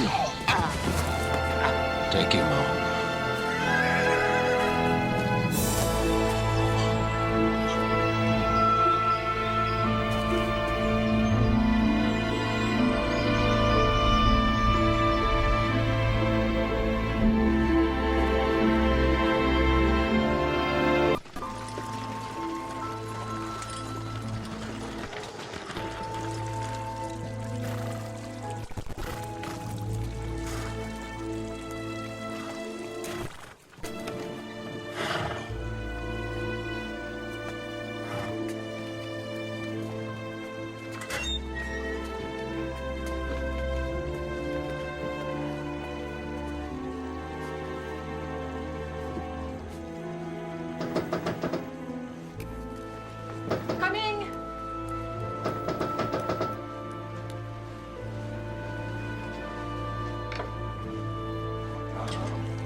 What happened?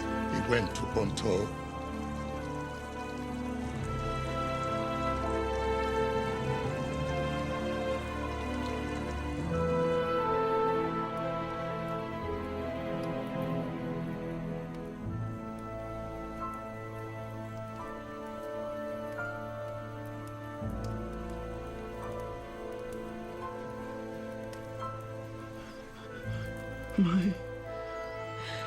Shh, Marcel.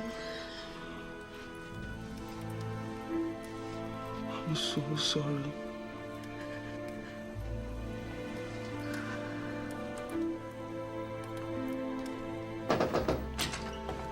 Madame, where is he? In Marie's room. But he can't stay here. Ri'chard and I will take him home with us, madame. No. I'm not going to your house, monsieur. I will not trouble you anymore. Then you'll come with me. Monsieur, I wonder if perhaps He'll be quite safe under my roof. I'm confident that he will, monsieur. Rudolph is right. You can't stay here, not even one night. If you do, Ferronaire may never support this family again.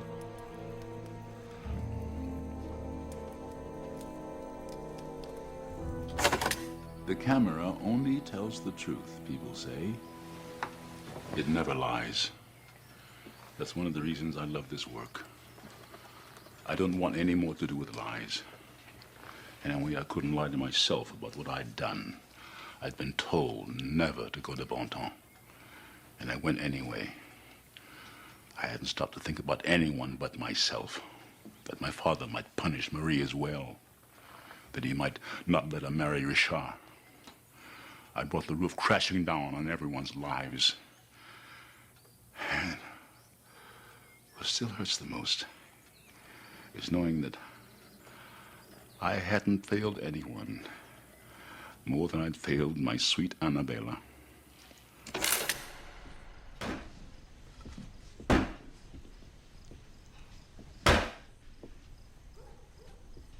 What will you tell Monsieur d'Azincourt? I can't accept. You're African girl, daughter of a freed slave. How will you find a better offer? I don't want that life. You want a life with James Lee, who comes to repair the plaster? With Joseph Henri, who feeds your boots for you and calls you Mademoiselle? Those are good men. Men with money in their pockets. But they're black men. Will they give you a fine house? Will they let you live like a fine lady? No. You won't have anyone to help you in their house. You'll be the slave in their house. You'll work yourself into an old woman, and you'll have black babies that won't ever have any better chance than the one you have now. You don't take this chance, Annabella. You're a fool. I don't feel anything for him. Learn. I love Marcel. Give up those crazy thoughts, girl. He's Creole. He loves me. His destiny has nothing to do with yours. That was carved in stone the day you were born.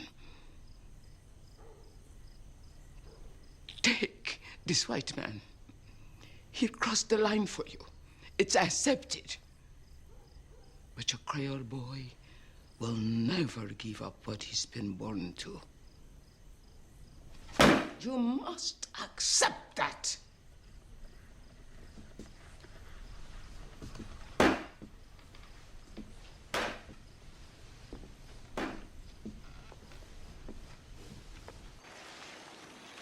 Lebec.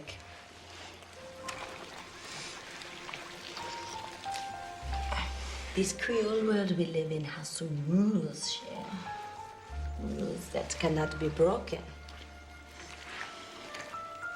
You know how people think of me, no? And these are people of color, huh? What did you think that white man would do? Kiss you on both cheeks and introduce you to your white brothers and sisters. His white wife. What have I done? You have proven you are a man. And dear, I thought I had already helped you to know that. The next time you need reminding, Cher, come to me.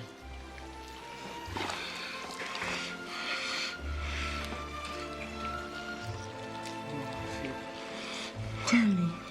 No. Show me. Hmm? No. I promise, Christophe. He was with his students. He did not know. I know. I know I was no better than my father. C'est bon, cher. C'est bon. I won't ever apprentice to Monsieur Lermonton. You need to rest in that place, sans souci. You need to think. But not about what happened. That's finished. I haven't just been educating you for the École Normale in Paris, you know. I've been educating you for yourself. I want to know you can stand on your own. Can you do that? Answer me. I want to hear you say it.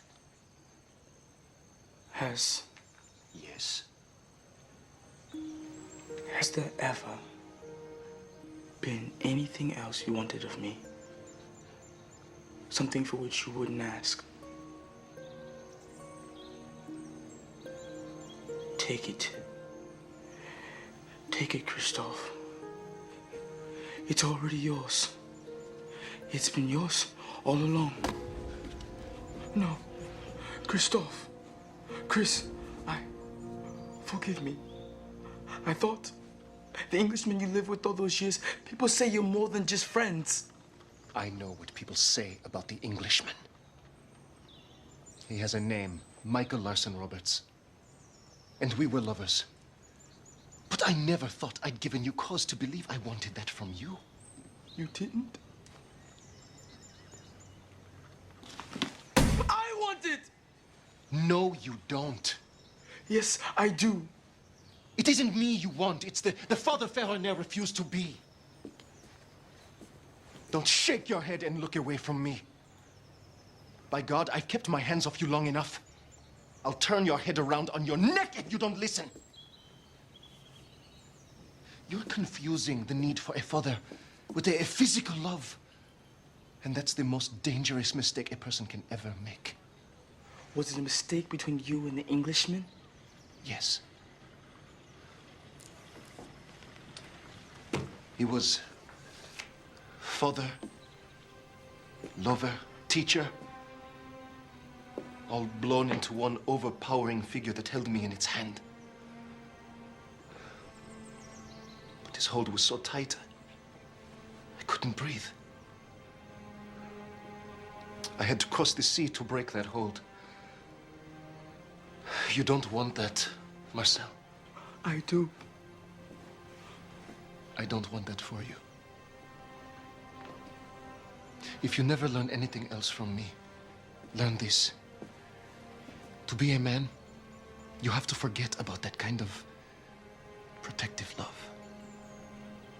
You can only love another person fully and trust that person fully when you no longer have that need. I love you, Chris. I know you do. And you know my answer. Come here. I'm going to demand something of you. With the lover's prerogative and the teacher's authority. Never mention any of this to me again.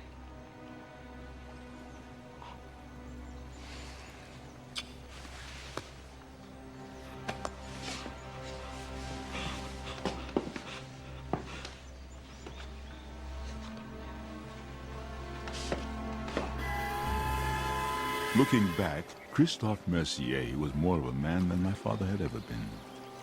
He said he wanted me to stand on my own. And the place I went to was as different from New Orleans as night from day. Saint-Saucy was a Creole plantation worked by slaves. But it was owned by a woman of color, my Aunt Josette. Bonjour, monsieur. C'est Saint-Saucy.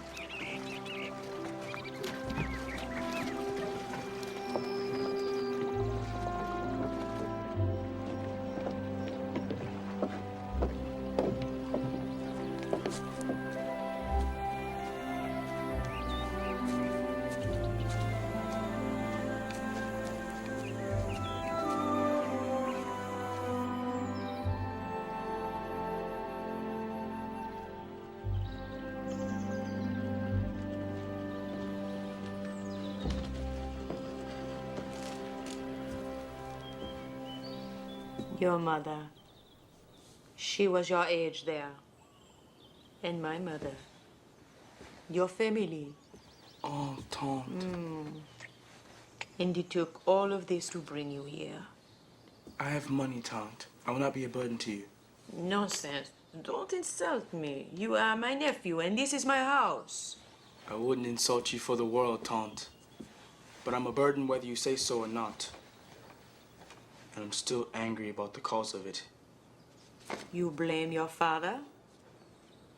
He lied to me. Where was your pride? My pride? You let that man humiliate you. Why? Why? Don't you know who you are, Marcel? Don't you know who your people are? When you let that white man humiliate you, we all were humiliated. When he knocked you down into the dirt and put his boot in your face, he knocked us all down. Do you understand? I lived all my life with the idea that I'd go to Paris. That I had a future. Paris may be the city of light, but it is not the world. This is the world. Where was your pride?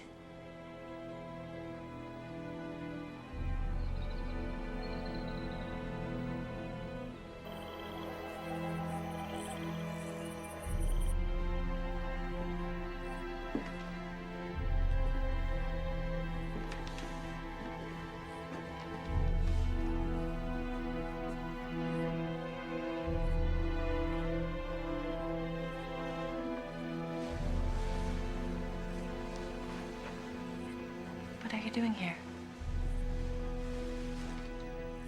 They're all signed, just as you wanted. They're yours when I've received the last of 6 drafts, written 1 month apart, 1,000 each. And then what, monsieur? Then your beloved Bontemps is no longer in my hands. You and your brother now have everything you've wanted. Wait. Please, monsieur. I was wrong. About? Everything. Don't go. A change of heart? I only ever wanted you to want me for myself. Oh. Such a waste. Please, monsieur. I am trying to apologize. I am sorry too, madame. You don't want to do this, Philippe. Don't do this. If you walk through that door, there'll be no turning back. Adieu, madame. Philippe. Adieu. Philippe!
Monsieur. Madame.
Bonjour, mon amour. Would you like your nightshirt? No. Only you. First, eat something warm.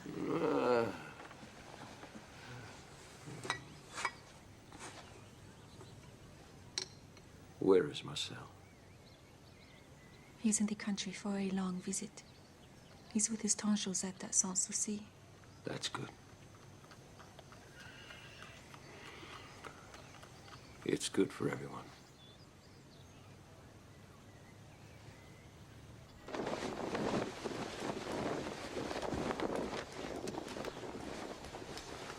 Annabella, you have a visitor. Please, my dear, come in. Marie, how is Marcel? What is it? Is he all right? He's asked me to deliver this. I'm so sorry, Annabella.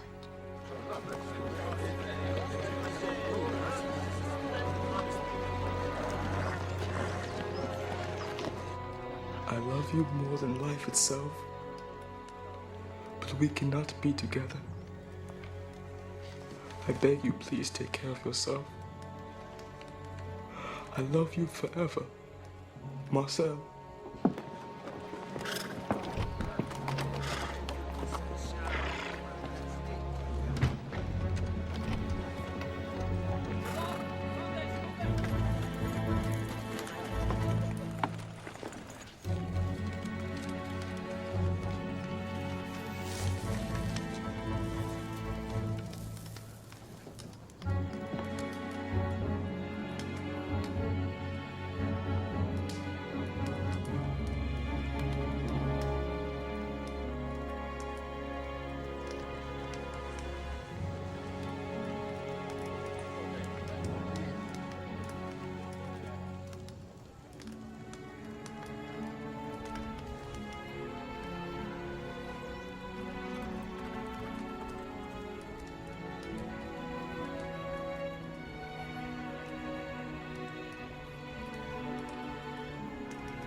A flat is what I'd had in mind.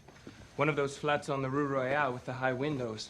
But Madame Elsie insists I purchase a small house. I thought this one was quite nice, actually. It has nice windows and a lovely garden. Do you like gardens? Very much. I mean, it doesn't have to be this house, but it's available. If you don't like the furnishings, you can buy what you want to suit your own taste. I'll get you a servant, of course. There's a room for her and a separate entrance. I've already spoken with the girl Madame Elsie recommended. Her name is Zerlina. I understand. I won't trouble you further.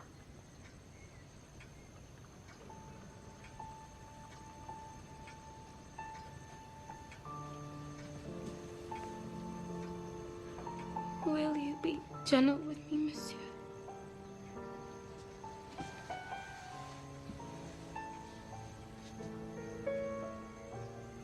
Just give me the chance. Ma belle, ma belle.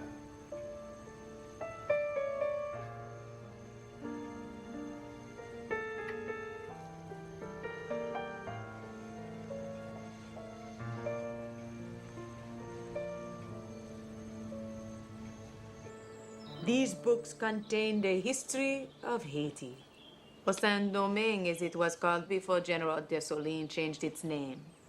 The history of the Creole gens de couleur, your people. I know about my mother, Tante. What do you know? I know you picked her up off the street during the revolution. I know you and I are not of the same flesh and blood. You think we're not related? You think this family isn't your family? That it's an accident you being here? Isn't it? It's an accident any of us being here or anywhere. It's all an accident, but we can't admit that to ourselves, Marcel. It confuses us. It overwhelms us. Marcel, when I took your mother off the street, it was just the mere bones of the matter, not the true flesh and blood. Flesh and blood are driven by passion, desire, love. Annabella. No. No, sweet. Sweet is what you are, Annabella.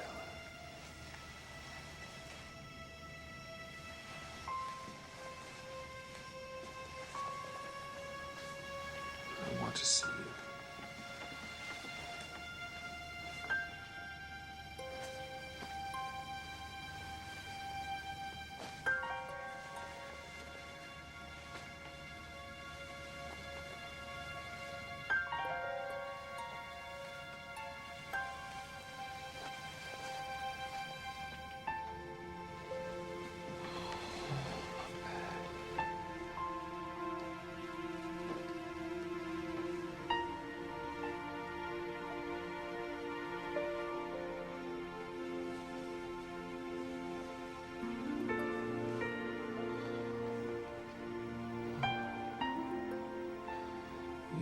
So pretty.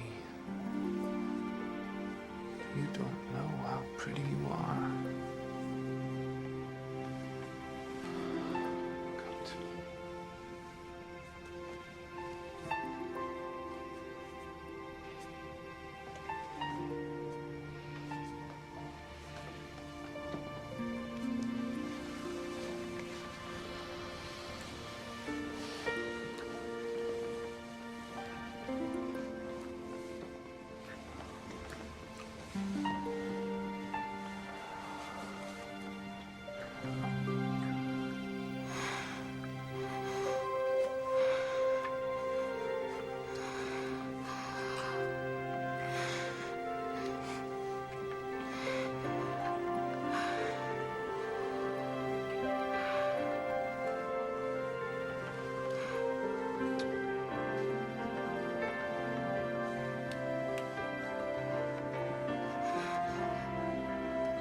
Gentle. Gentle. Gentle. Please. Please be gentle.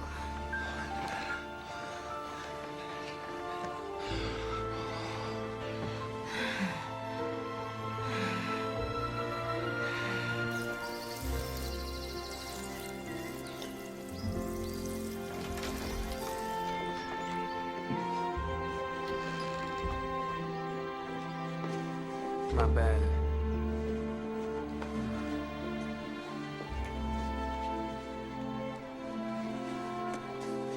What is it? Open it. I saw it in a shop window and I knew it was for you. It's very old. Very delicate. It's beautiful. You're beautiful.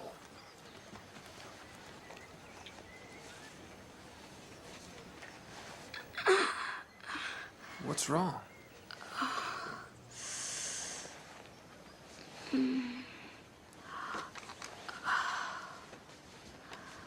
You know I love you, Miniseries. I didn't know I would. But I do. So then tell me why you're not glad to see me. I am glad to see you, Miniseries. I was just thinking Of what? of what it would be like to have a baby. baby? I do so want a little baby, Monsieur Vance, but I'd never want anything that made you unhappy with me. So that's it then?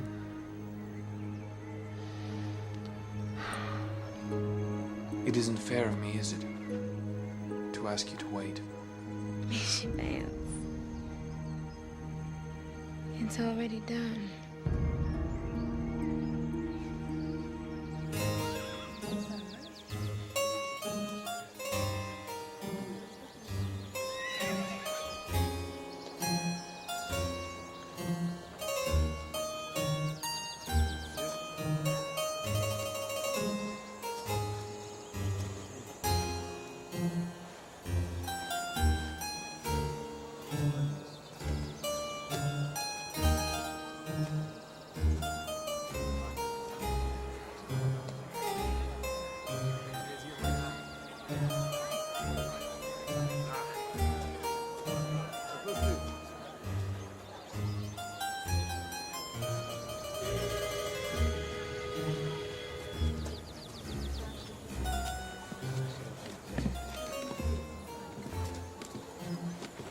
Marcel, you've made an excellent impression.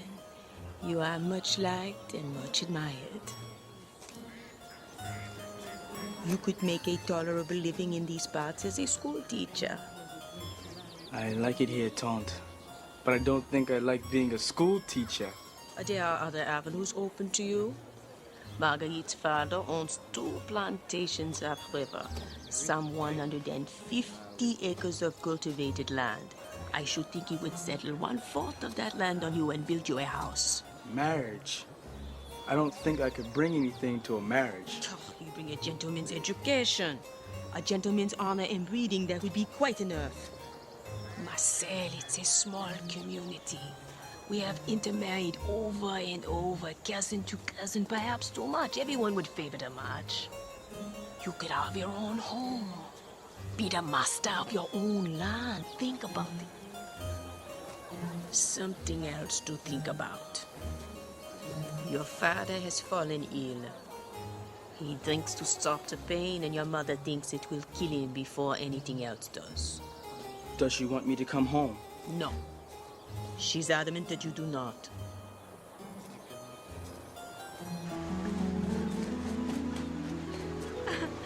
Ri'chard!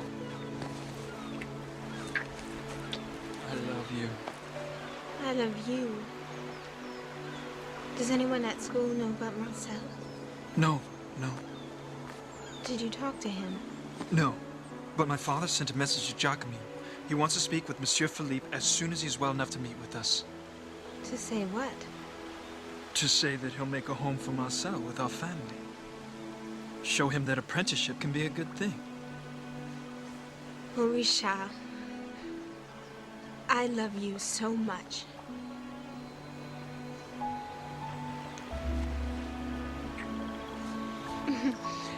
I love your father, too.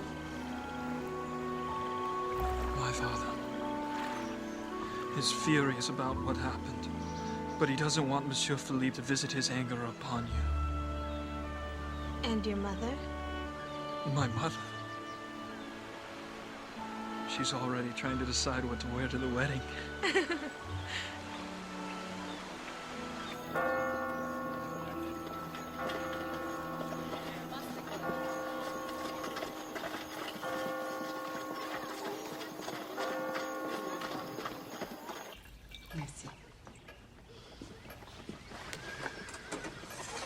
It is my hope that you would want to work with me for the Benevolent Society.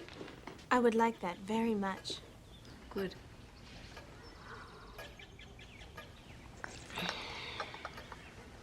I understand that Monsieur Philippe is quite ill. Oui, madame. I am so sorry to hear that. My husband is saying he still is in favor of the marriage. Oui, madame. I haven't asked, madame. I don't want him to do anything he doesn't want to do. I am really so happy you came, Marie. And I'm so happy for you, Ri'chard. Thank you, Madame. When you are grown, you know the law as well as I do, and it means when you are 30 years old. Michi, I'll be an old woman when I'm 30. I'm a young woman now. If you just told the parish police jury that I done right by you all these years, then they could vote to set me free. It has to be for meritorious service, deserving of honor. Can I say that about you? After all the trouble you've been in? Oh. A little more. There is the other way. Post a bond. I could work to pay you back, Michi. $1,000? I'd work hard. I'd work harder than anybody ever worked. If I post a bond, they'll make you leave the state. You'll be in some strange city, all alone, where you won't know anyone. I can cook and clean, and I can dress a lady's hair. I can earn my own way. Earn your own way. Earn your own way. Don't speak to me about that. You and that Lola Dee, that voodoo yen whore. Oh, my God. Earning your own way. Is that what you'll be up to if I set you free? Michi, I don't go there anymore. I swear it. I've been good. I've been taking care of everything. I don't even go out anymore. I swear it. Ma pauvre chérie. Please let me go. Please. Please, Michi.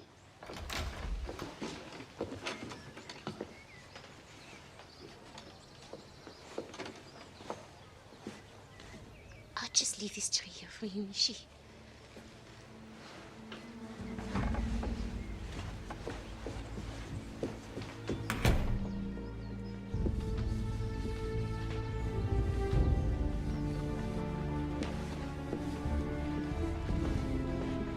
Pray he gets up from that sickbed. Pray. Madame, I know what you are doing. And if you hound him anymore, so help me God, I'll sell you on the block. I'll sell you myself into the fields.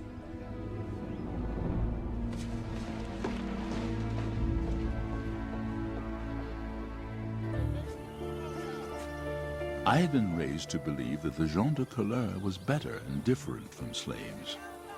But as I watched the men and women in the fields of Sans-Souci, I felt a secret shame.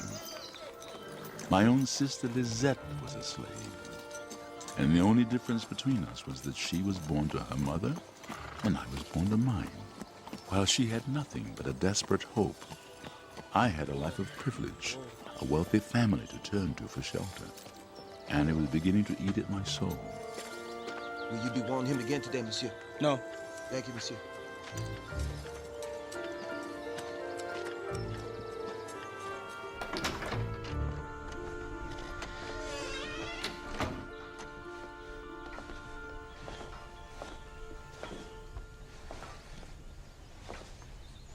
Marcel, it's a good crop. We should be picking until January at least. They'll be picking. Yes, but this is a human plantation share. You know that. I know I live in luxury, while their backs are but broken beneath the weight of bags and bales. And what would you have me do about that? I don't know. But I know why the people of Saint-Domingue did what they did. Why those books are filled with pages and pages of blood and fire. And you're worried the same thing will happen here? Could it? Never. But we will always live in the shadow of those times. That's why I wanted you to read about them. How do we live in the shadow of them?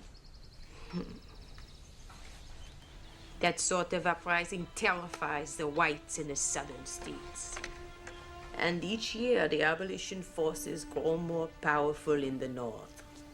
As a result, more restrictions are placed against the Creole gens de couleur libre. More laws are passed against us. Then how can we be sure it won't happen? Because this is a different country, Cher. It's gone a different way. Slaves have been bred generation upon generation, domesticated by a system far too subtle and efficient to commit blatant atrocity. No, cher. That will not happen here, because we have ground them utterly and completely into the dust. And my mother, it could have happened to her. It would have happened to her.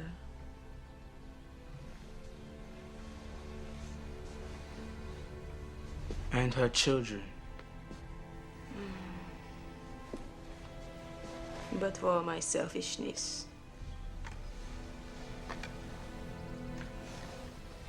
I had no right to take your mother from that street.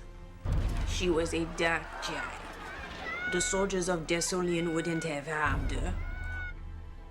But I wanted her. I was widowed then, and barren, and I wanted her. Her mother came for her, a field slave. She was black and beautiful and crazed with grief. I told her that child was dead. Her child. She screamed like the men they put upon the rack. Like she was being dismembered, like her very soul was being ripped from her body. It was evil what I did. Willful. Wrong.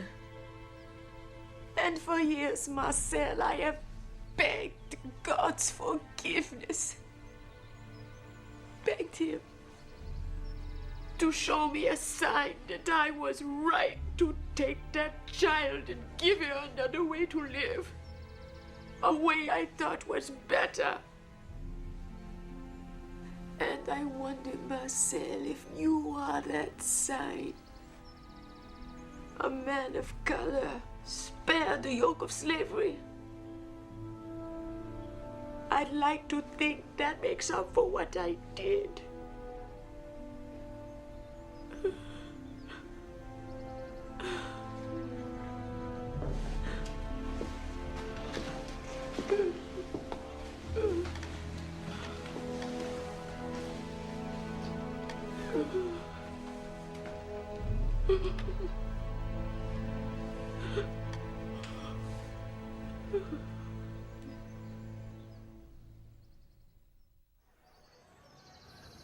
He's beautiful.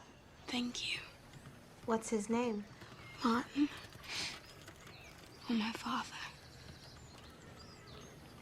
I haven't been a very good friend. I understand. Annabella, the things I said about my mother, about Plassage. It's all right. You'll be a wonderful mother. I know that. I'll try.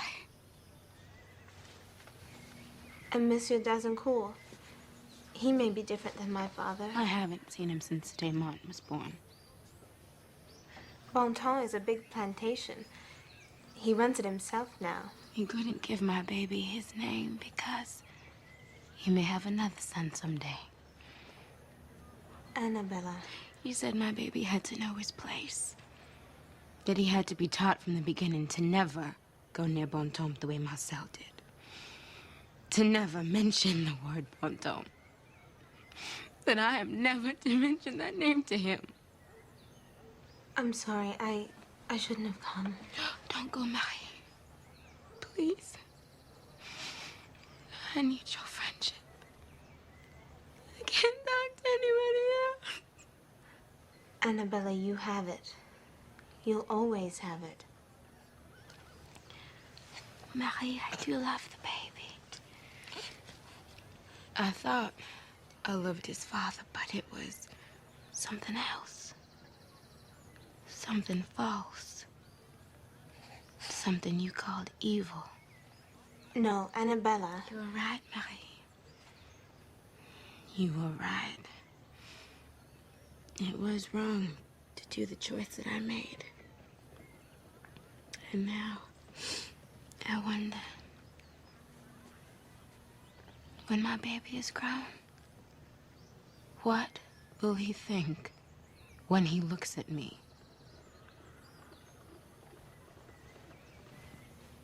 How could I wish my mother hadn't made the choice she did? I'd be wishing away my own existence.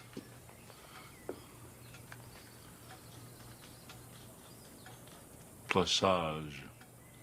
It promised happiness. It only brought pain. And when my father died, I learned it brought suffering and shame to both families the man kept, the colored and the white.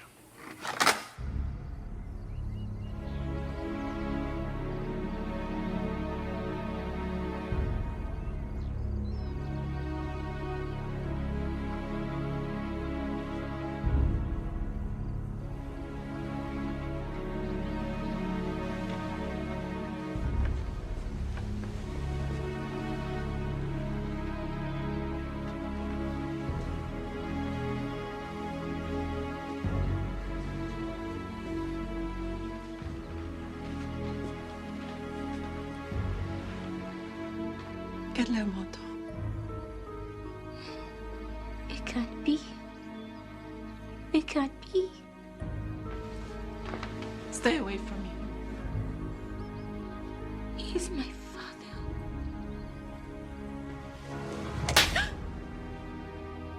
You belong to me now.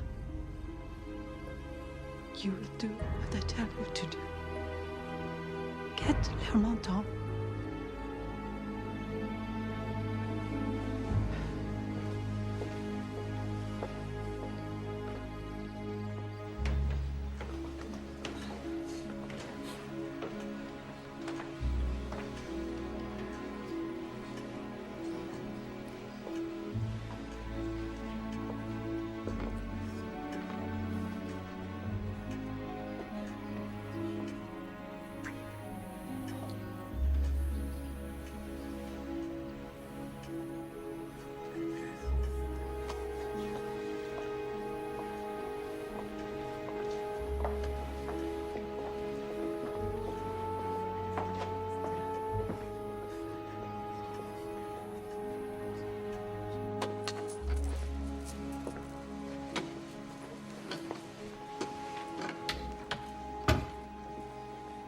Eglay.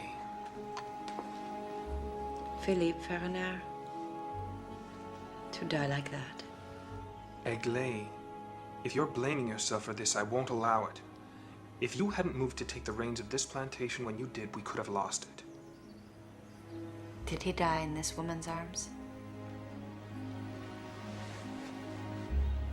Did he die in her arms? In his sleep. And she awoke to find him? Yes. Did you see her? For a moment. What was your impression? Eglay, I went to that house so that you might never have to think of it, so there would be no unfinished... The woman, her appearance, her age. Don't torment yourself, Eglay. You owe these people nothing, not the slightest thought. If you persist in playing master of this house with me, Vincent, I will go to the notary in New Orleans and find her myself. An attractive woman, very well bred. The daughter. Is she as white as they say? Eglay, for the love of God. Is she? This is not a reflection upon anyone but Philippe himself. So she is. Passe blanc? He fathered a child who will pass for white. It was not a squalid place, Eglay. It was a plaçage. And your plaçage, Vincent? Is it as respectable? As fashionable? Will your children be as white as Philippe's?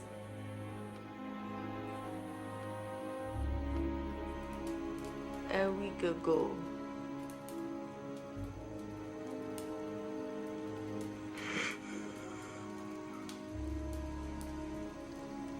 It's because she didn't want me to know. She didn't. She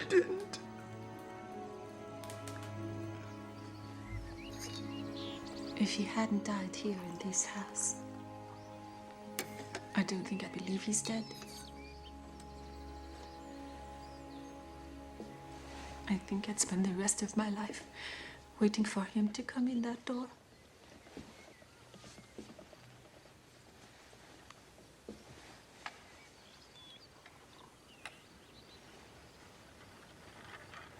Sit by me.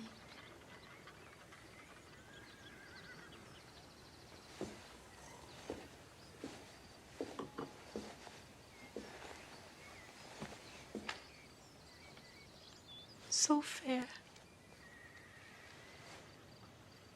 When you were little and I walked you, white women thought I was your colored nurse.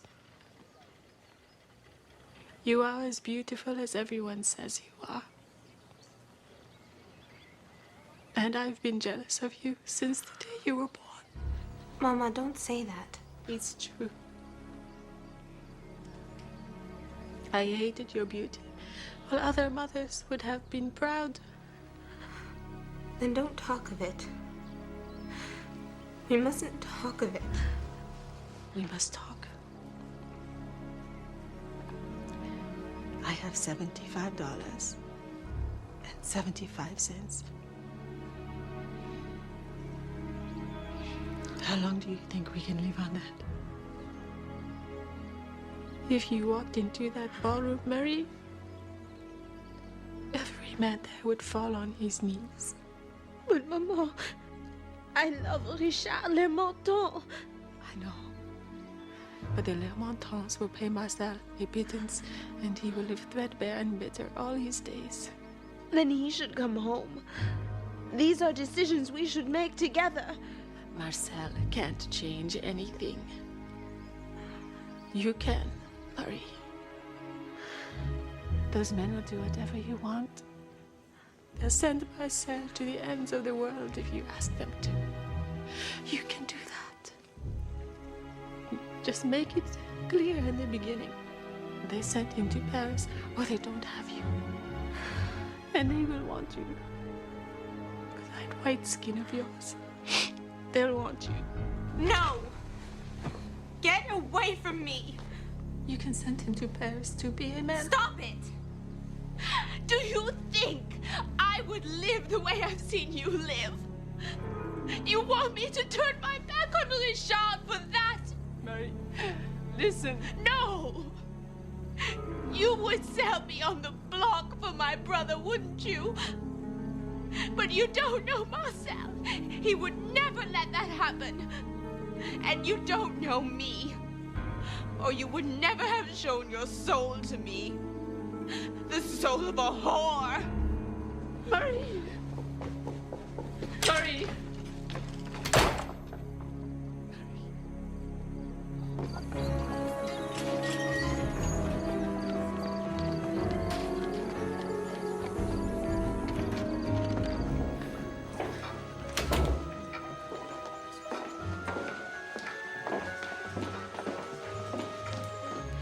Monsieur Christophe, please write to my brother and tell him I need him to come home now. What is it? What's happening?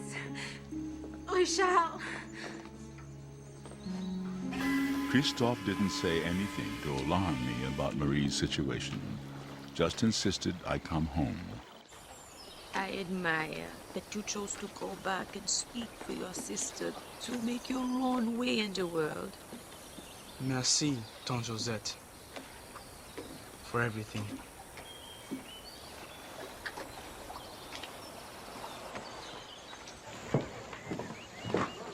Lisette?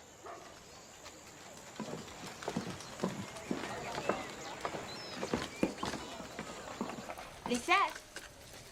Evening, Missy. You've been with Madame Lermontant? Yes. Sewing pretty little dresses for poor little girls. Taking care of old women living all alone. That's what you do, right? All you fine little ladies. Is that whiskey? You don't need it now, does he? Won't help the pain he's in now with it. You know you're forbidden to... You own me now too, missy? That how you see things too? You're gonna put me in my place or put me on the block? What? That's how your maman sees things. The maîtresse. I only meant she wouldn't like it if she knew. She's very upset right now. We all are. We need Marcel. You more than me, maybe. Judging by the company your maman invited. What do you mean? You'll see. They've been waiting for you. Who? You'll see.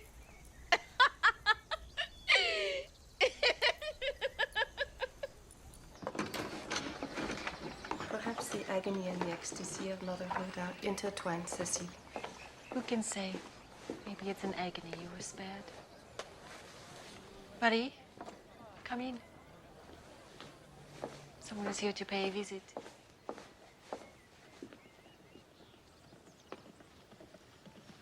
Hello, Marie. Don't be rude, Cher. When you were a baby, Dolly Rose took better care of you than I did. Come sit down.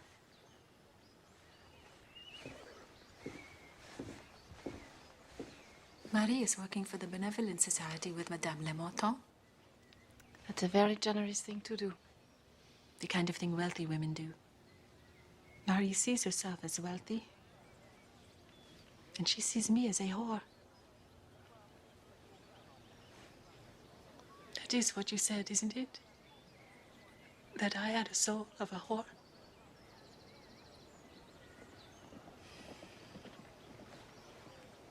Being a woman, she's had the same limited education we were afforded. But she hasn't yet had to learn what you and I have. It's time you understood your position in life, Cher.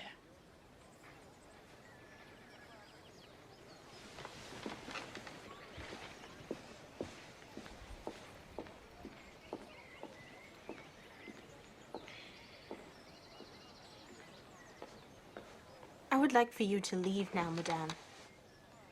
You never wanted me to leave when you were a little girl. Please, Madame. You weren't quite 4 years old the last time I held you. I was with an Englishman then, a friend of your father's. His name was Colin Kingsley. He took me to England to be married. Married? I was Lady Kingsley until his father disinherited him. Because of you?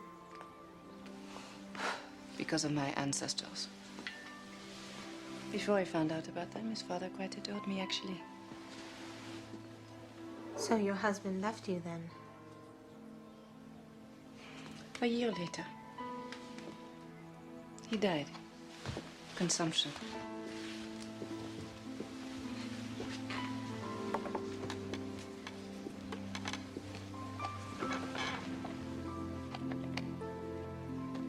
Did you love each other?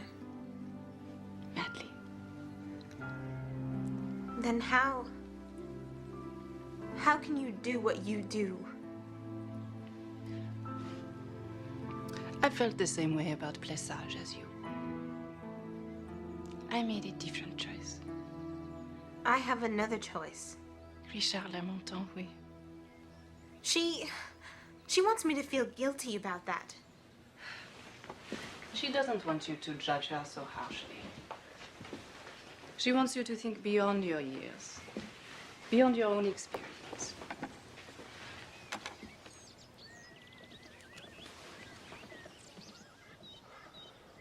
A woman doesn't have the same choices a man does, Cher. They are very few. And yours are much more difficult than mine.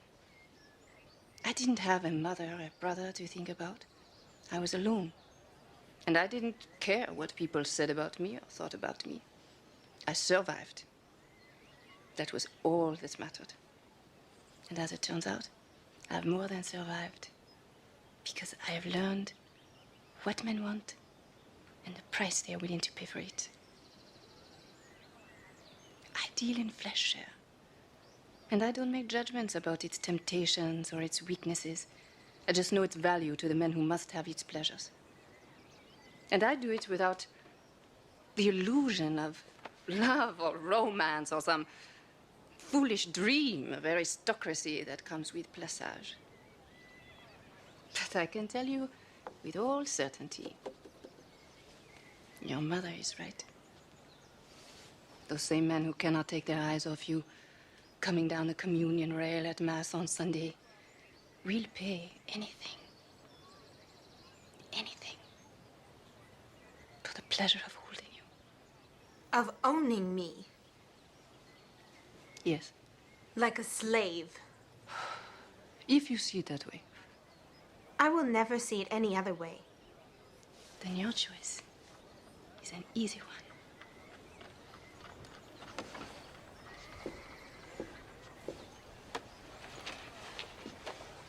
And you will live with the consequences of that choice, just as I have lived with mine.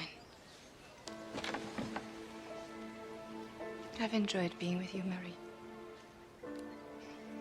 And I wish you well.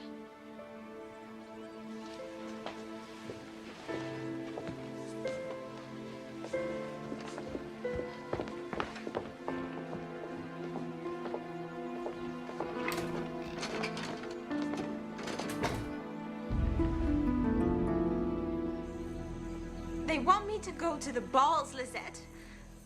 They want me to give up Ri'chard and take a white man. We need Marcel to come home.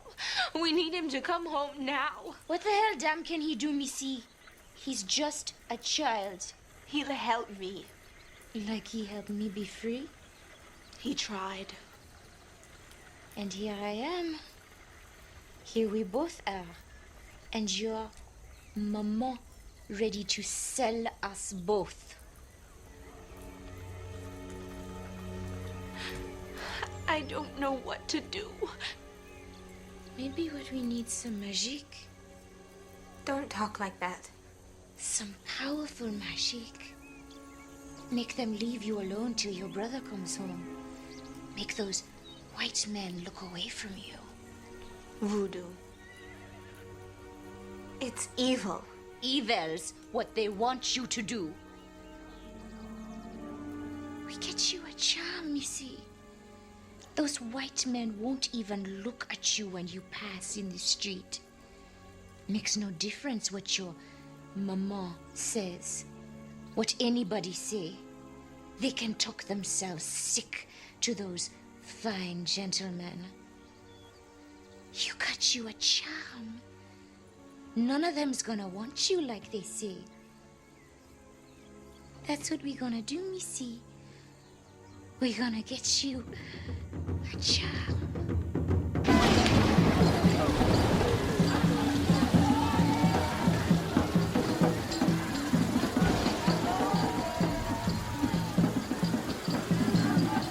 What is this place? Come in out of the rain.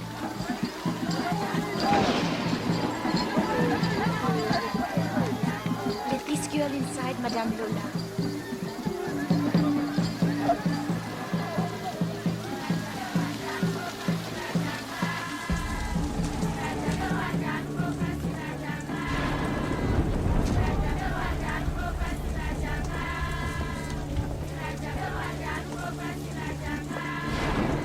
This room is full of voodoo saints. Just rest yourself, Missy. You don't have to stay here if you don't like it. You just let me talk to Madame Lola. Sit.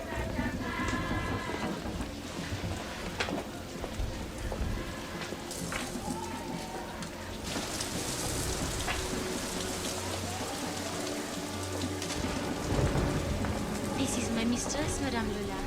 Mary Saint Mary. Elsa, the chair.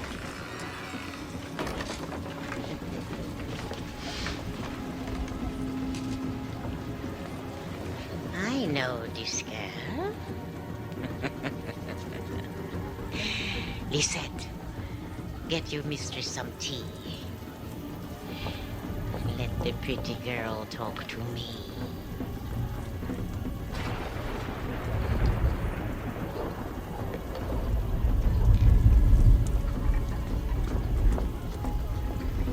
this girl needs is a charm, Madame Lola. Do you know what her mama wants her to do? She wants those white men to fix her up. She wants those white men quarreling over her at the Salle d'Orléans, at the balls. Lisette, I want to go. Don't you like the fancy gentlemen? Now, why you want to go make a fool of me in front of my friends? Elsa, get the pretty girl some hot brandy.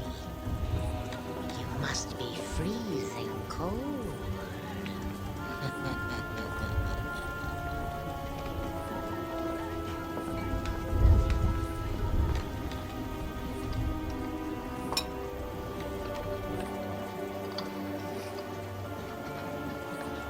Drink it up. Drink. Don't be rude now.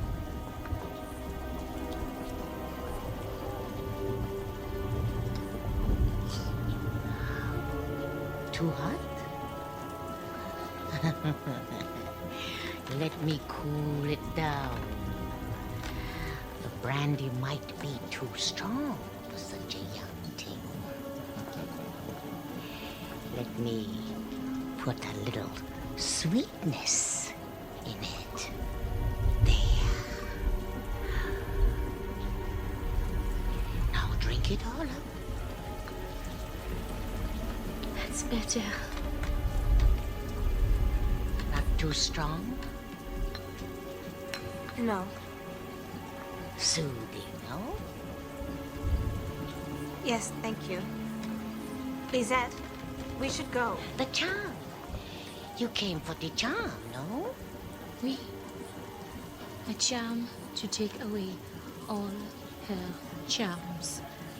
And the charm.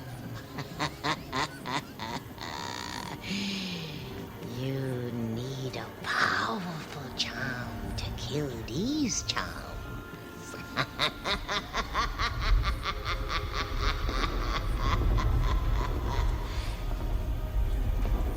Are you all right?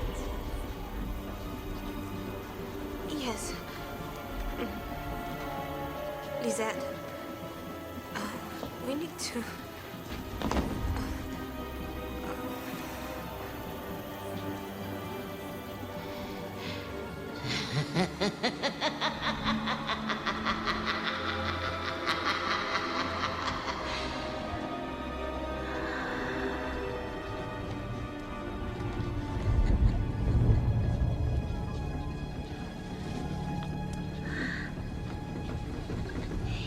Pretty thing.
I didn't do it.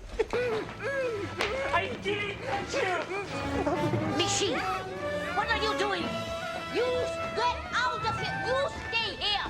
Michi, you go. You go. What are you doing? What are you doing with that? Michi, you are in bad trouble. You're in bad trouble. This is no black girl. She's a white girl. You want to make your situation worse? You animals! Look what you've done! You come back here, girl! You don't put to your mama now! You belong with us now! What can you do for your mama now?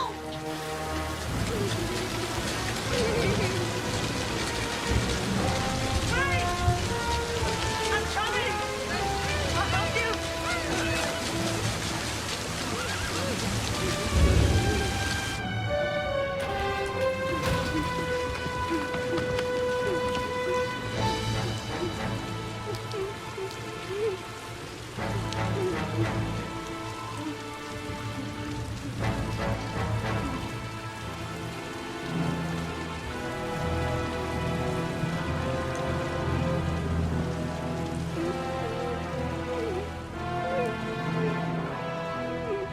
Why were you at Nola Didi's last night with Lisette? Answer me! Why were you there?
What happened?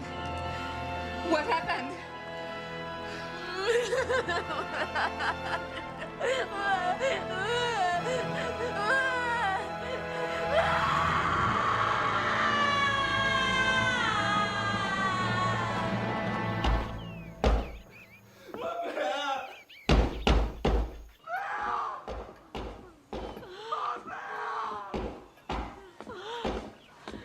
You can't leave him locked up there like that. What do you think they would do to him, these white gentlemen, if they found out he was after them? They'd shoot him down like a dog, that's what they'd do. Damn fool boy. There's nothing he can do. There's nothing any of us can do.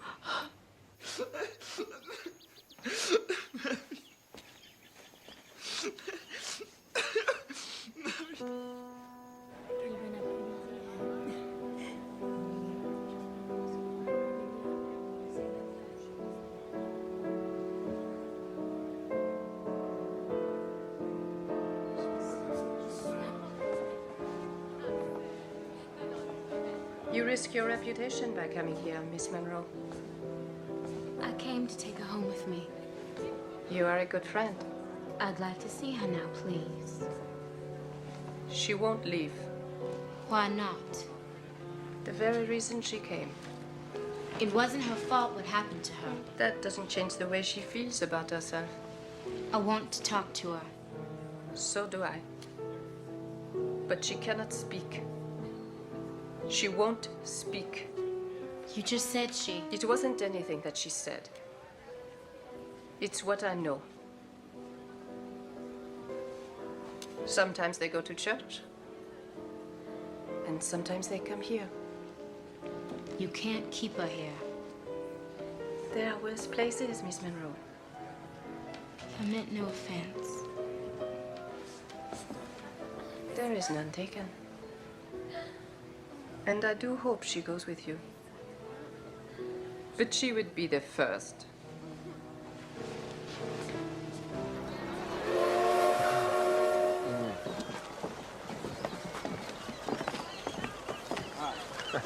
How did you know I'd come? This was the first ship you could take. I knew you'd be on it.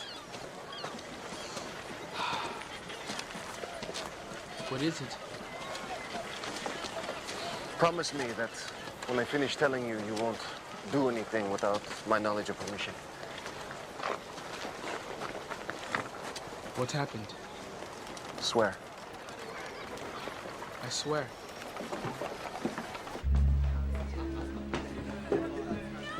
Wait downstairs.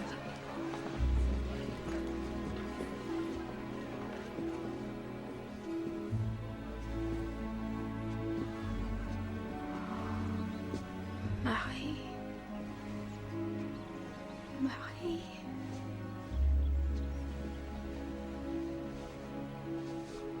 Marie.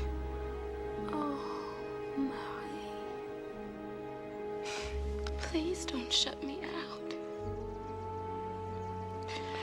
Whatever happened, it wasn't your fault. Do you hear me, Marie? It wasn't your fault.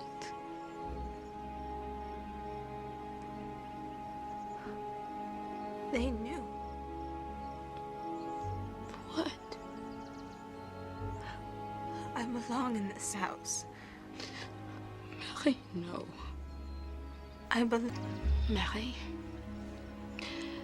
I want you to come home with me. When they saw me, they knew. I want to die. No, you don't want to die. They haven't killed you. They haven't touched you. Not you. They can't make you into something about what they did. They can't make you into what they say. They knew, Annabella. That's why they did it to me. Because I deserved it. I deserved what happened to me. There is no truth to that. I felt those things, Annabella. I felt them. I felt them when I was with Ri'chard. Every time he touched me. I even felt them in my dreams. And they knew. That's why they did that to me. I belong in this house. I belong in this house.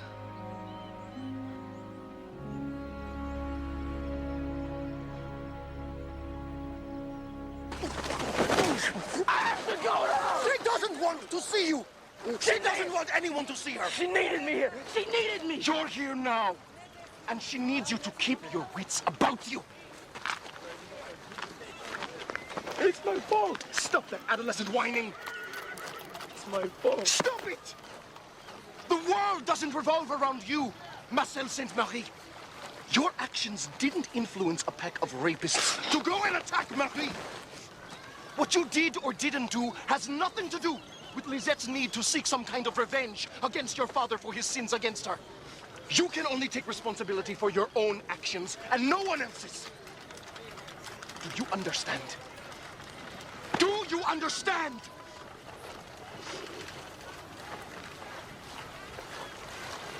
It's better.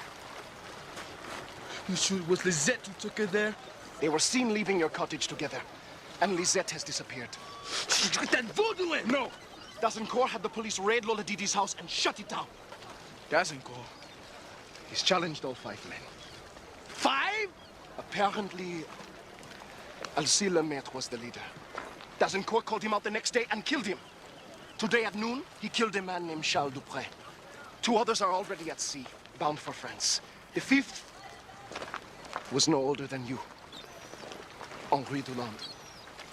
He claims that he took no part in it and that he helped Marie escape. But that won't stop Dazincourt from avenging her honor.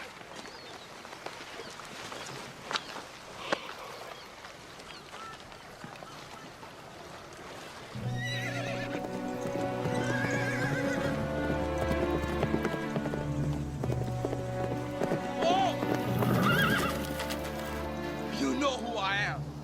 I do. If it goes against you, I will kill Henri Dulande. Dulande would never meet a man of color in the field.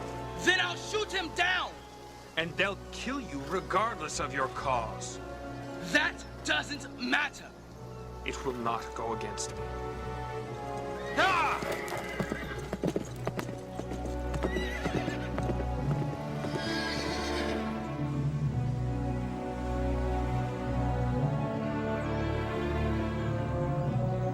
Begin.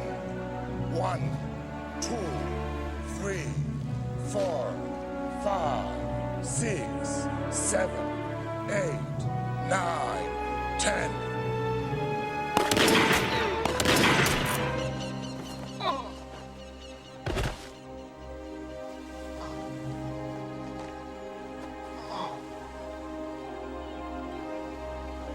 Holy Mary, Mother of God, pray for us sinners, now and in the hour of our death. Amen.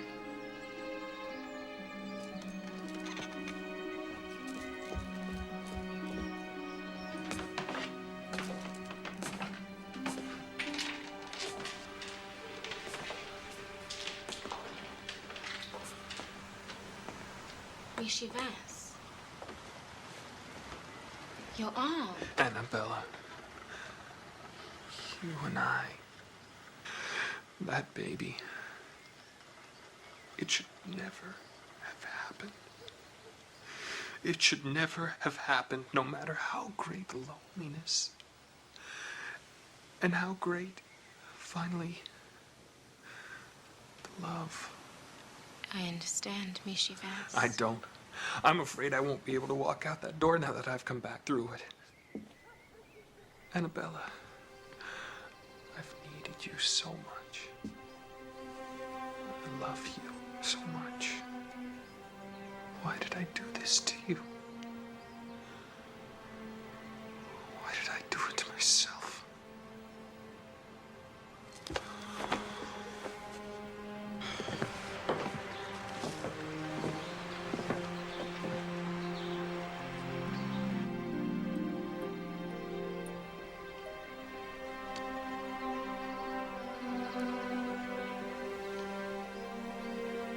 Miss Vance. You don't want me. And you don't want this. Oh, God, if only they weren't one and the same. But they are. And you don't want it. You don't want that little baby in the crib. You can't even look at him or touch him. You can't even claim him as your own. I want him to be educated. And I want him to leave this place when he is old enough. I want him to live somewhere on this earth where the races can achieve some amalgamation. Or at least some peace. I'm not filling his childhood with dreams of some rosy world where he can be a man. I'm teaching him to be a man right here, where his mama grew up and where he was born. Is that what you want? He'll know that his father was a fine, white gentleman who provided for him always. But he just won't know your name.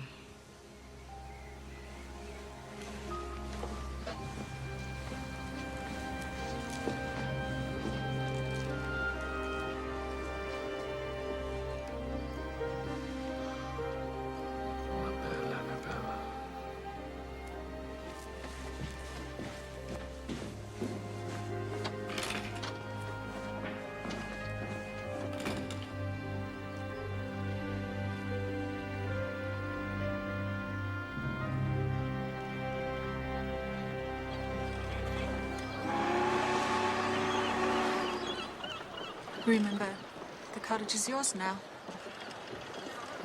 Don't sell it unless you have to. And if you have to, go ahead. What you gain from it, you keep.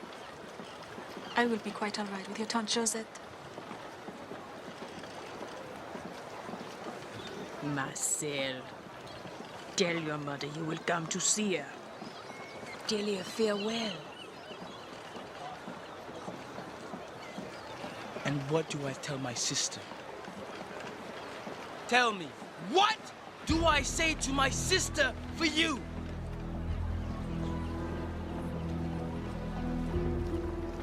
Tell her for me. I wish to her she was dead.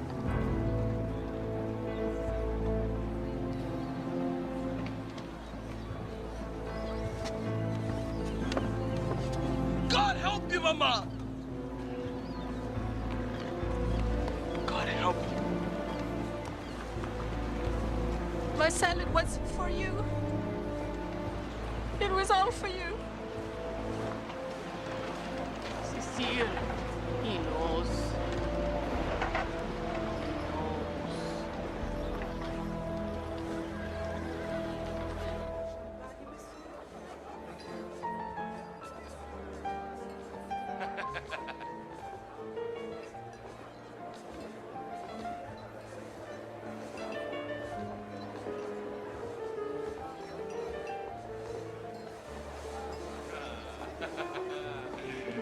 D'aller Rose, bonsoir. Bonsoir.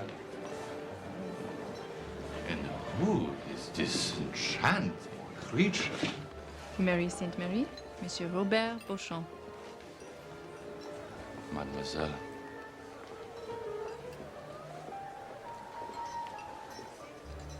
Enchanté.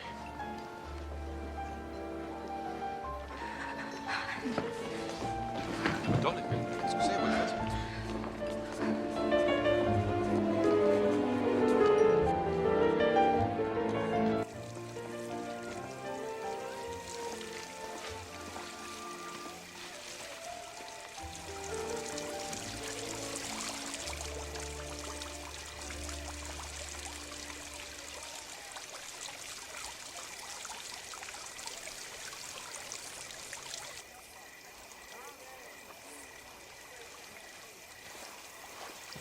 Marie!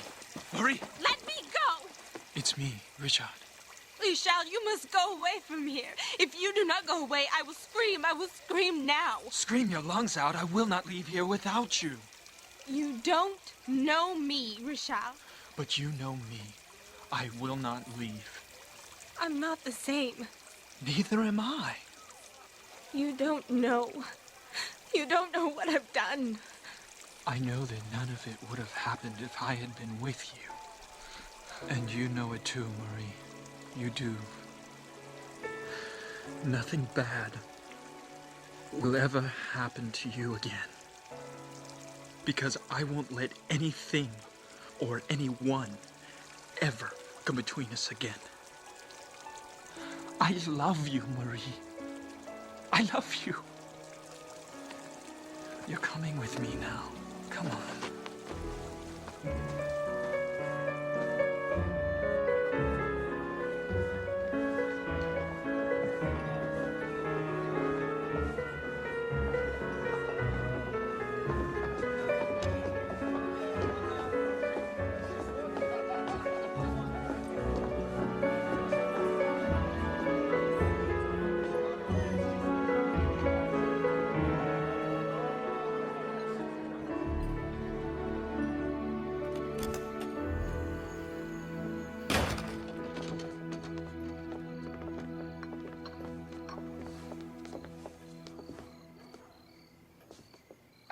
Have you given up all customs of dining with this family? We waited 1/2 hour. At your mother's. Marie. Marie.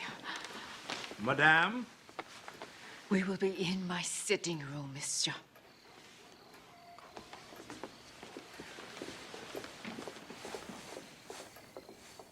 I will marry Marie with or without your consent, mon père. If I cannot find a priest in the quarter who does not know you, I will go outside of the quarter.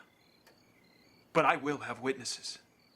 And I will be married to her by morning. Are you threatening me? If I do not bend to the will of my son won't leave this house? Mon père, I am devoted to you. But I must do what my conscience tells me to. What your heart tells you to do. That's what you mean. If it were your conscience, you would not destroy what this family has built for 4 generations. Mon père, and that's precisely what you'll do. If you bring that girl into this house as your wife. People who tip their hats to us today will turn their backs tomorrow. You know that. There has to be a way, mon père. There has to be a way to stand up to them all. There has to be a way. Ri'chard, my heart aches for that girl. She made a foolish mistake by going to Lola Didi's and then to go to Dolly Rose. Mon Dieu. But it's done. I cherish my heritage. But if you do not help me find a way to make Marie my wife, then you have made me the victim of that heritage.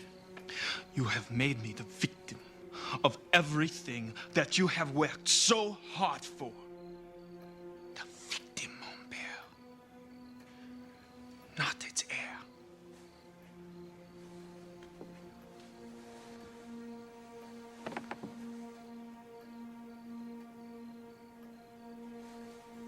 I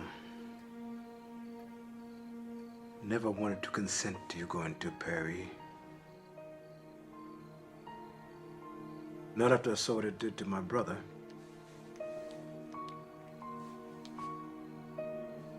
If you left right after the ceremony was performed, instead of perhaps a year, the tongue should cease wagging by then. And when you come home, Marie Sainte-Marie will be the wife of Alain Monton. And I dare anybody, to insult her then.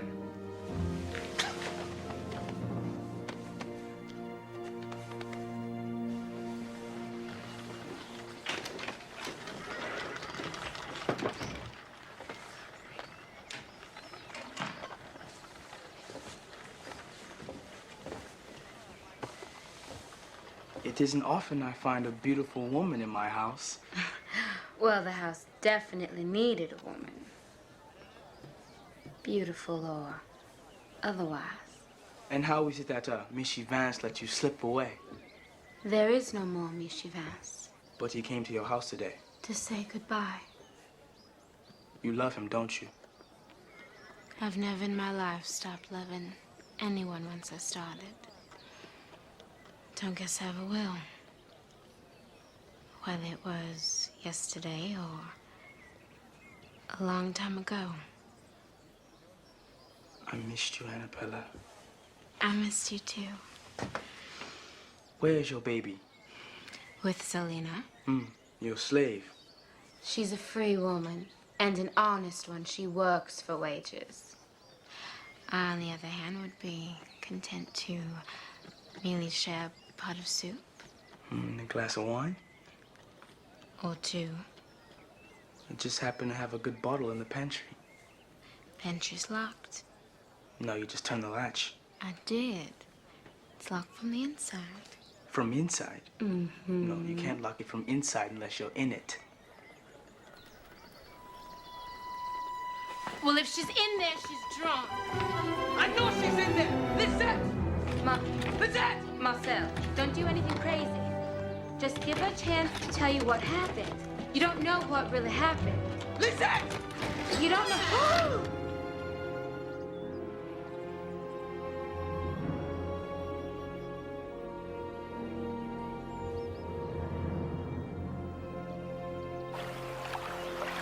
It took a long time to wash away the image of Lisette lying in that pool of her own blood. But whenever I thought of her after that, I could only find forgiveness in my heart.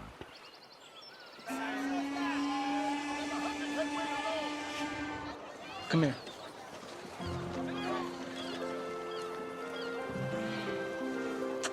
I'm going to miss you. You take care of my friend, Madame Lermonton. I will. Bon voyage, mon frère. Marcel, I wish that Marie and I could stay and you could go. I never wanted this trip. I never planned for it the way that you did. Well, we all learned something about plans, haven't we? You write to me. Describe everything you see from Notre Dame to the Grand Canal. Yes. To hear about Florence, Rome, every place you go. Bon.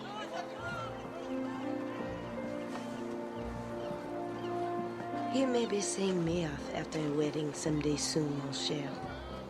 Augustin de Milroy has asked me to marry him. You, managing a river plantation household. Scores of slave women and children. Sewing, entertaining. Maybe you are mad after all, maman. Or do manoirs. I knew you would be jealous. You wouldn't think of marrying. No, what you mean to say is, I would not think of leaving you.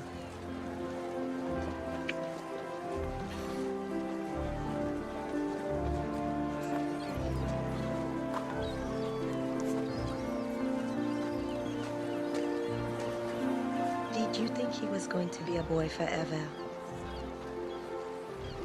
And you, Christophe. It is time for you to grow up too. I was born in the country, as you know. Maybe I want to go back to the country. What would you do then, mon cher? Go to hell, maman. Go to hell for all I care. Go to the country, go to hell.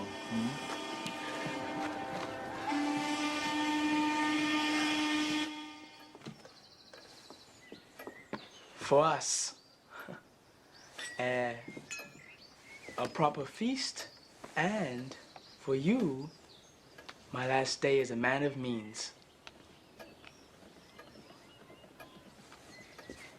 Marcel. Don't say anything. I'm going to say something to you. I'm going to ask you a certain question, and I can't tell you how much I want you to say yes. Don't ask it, because the answer's no. Well, no one can blame me for that. I suppose I deserve it. What you don't deserve is a millstone around your neck, a wife and child to worry about. Because that's what you're asking for, along with the love and the comfort that you need right now. Don't think it wouldn't be easy to say yes to you. But if you didn't use the talents God gave you, if you didn't do something with that talent, I'll never have you.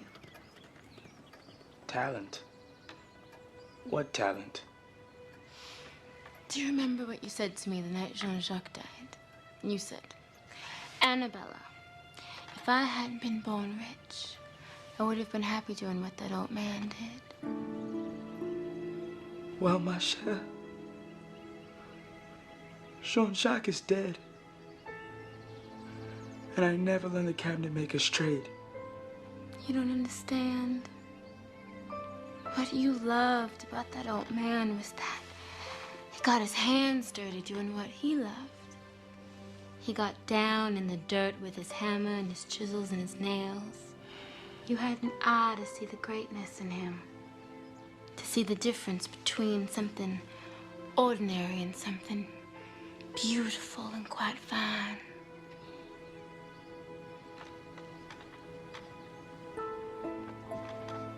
Don't make this the last day of something, Marcel. Make it the first.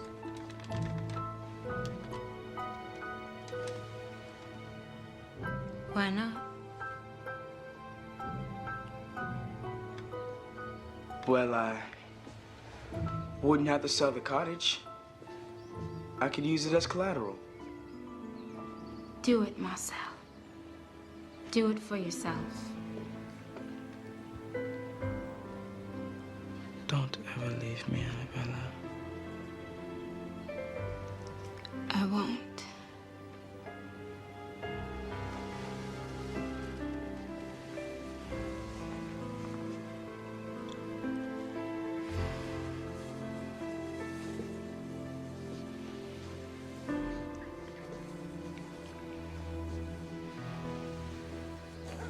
Monsieur! What's wrong this time? I need to speak with you. They cannot all be perfect, monsieur. And I give you a plate for half price. I would not do that for just anyone. If your friends did not like it, then pop. It's not about the exposure, monsieur. I want to inquire about the camera in the window. This camera. What? And about becoming your apprentice. Formidable! Allons-y. This was my first camera. And when I looked through it the first time, I saw my destiny.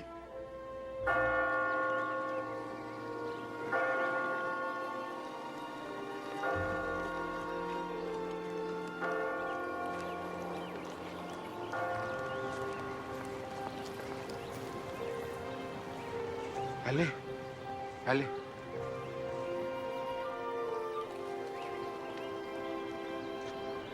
One, 2, 3, 4, 5, 6, 7, 8, 9, 10.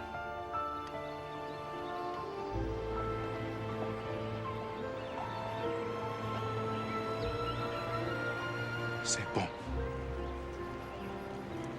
I learned from a master the alchemy of vision, patience, and precision that the work required.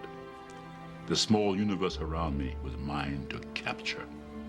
The places and the people that shaped my childhood and the man I became, I pray for each one on that day that we celebrate all those who came before us and gave us life. The Feast of All Saints.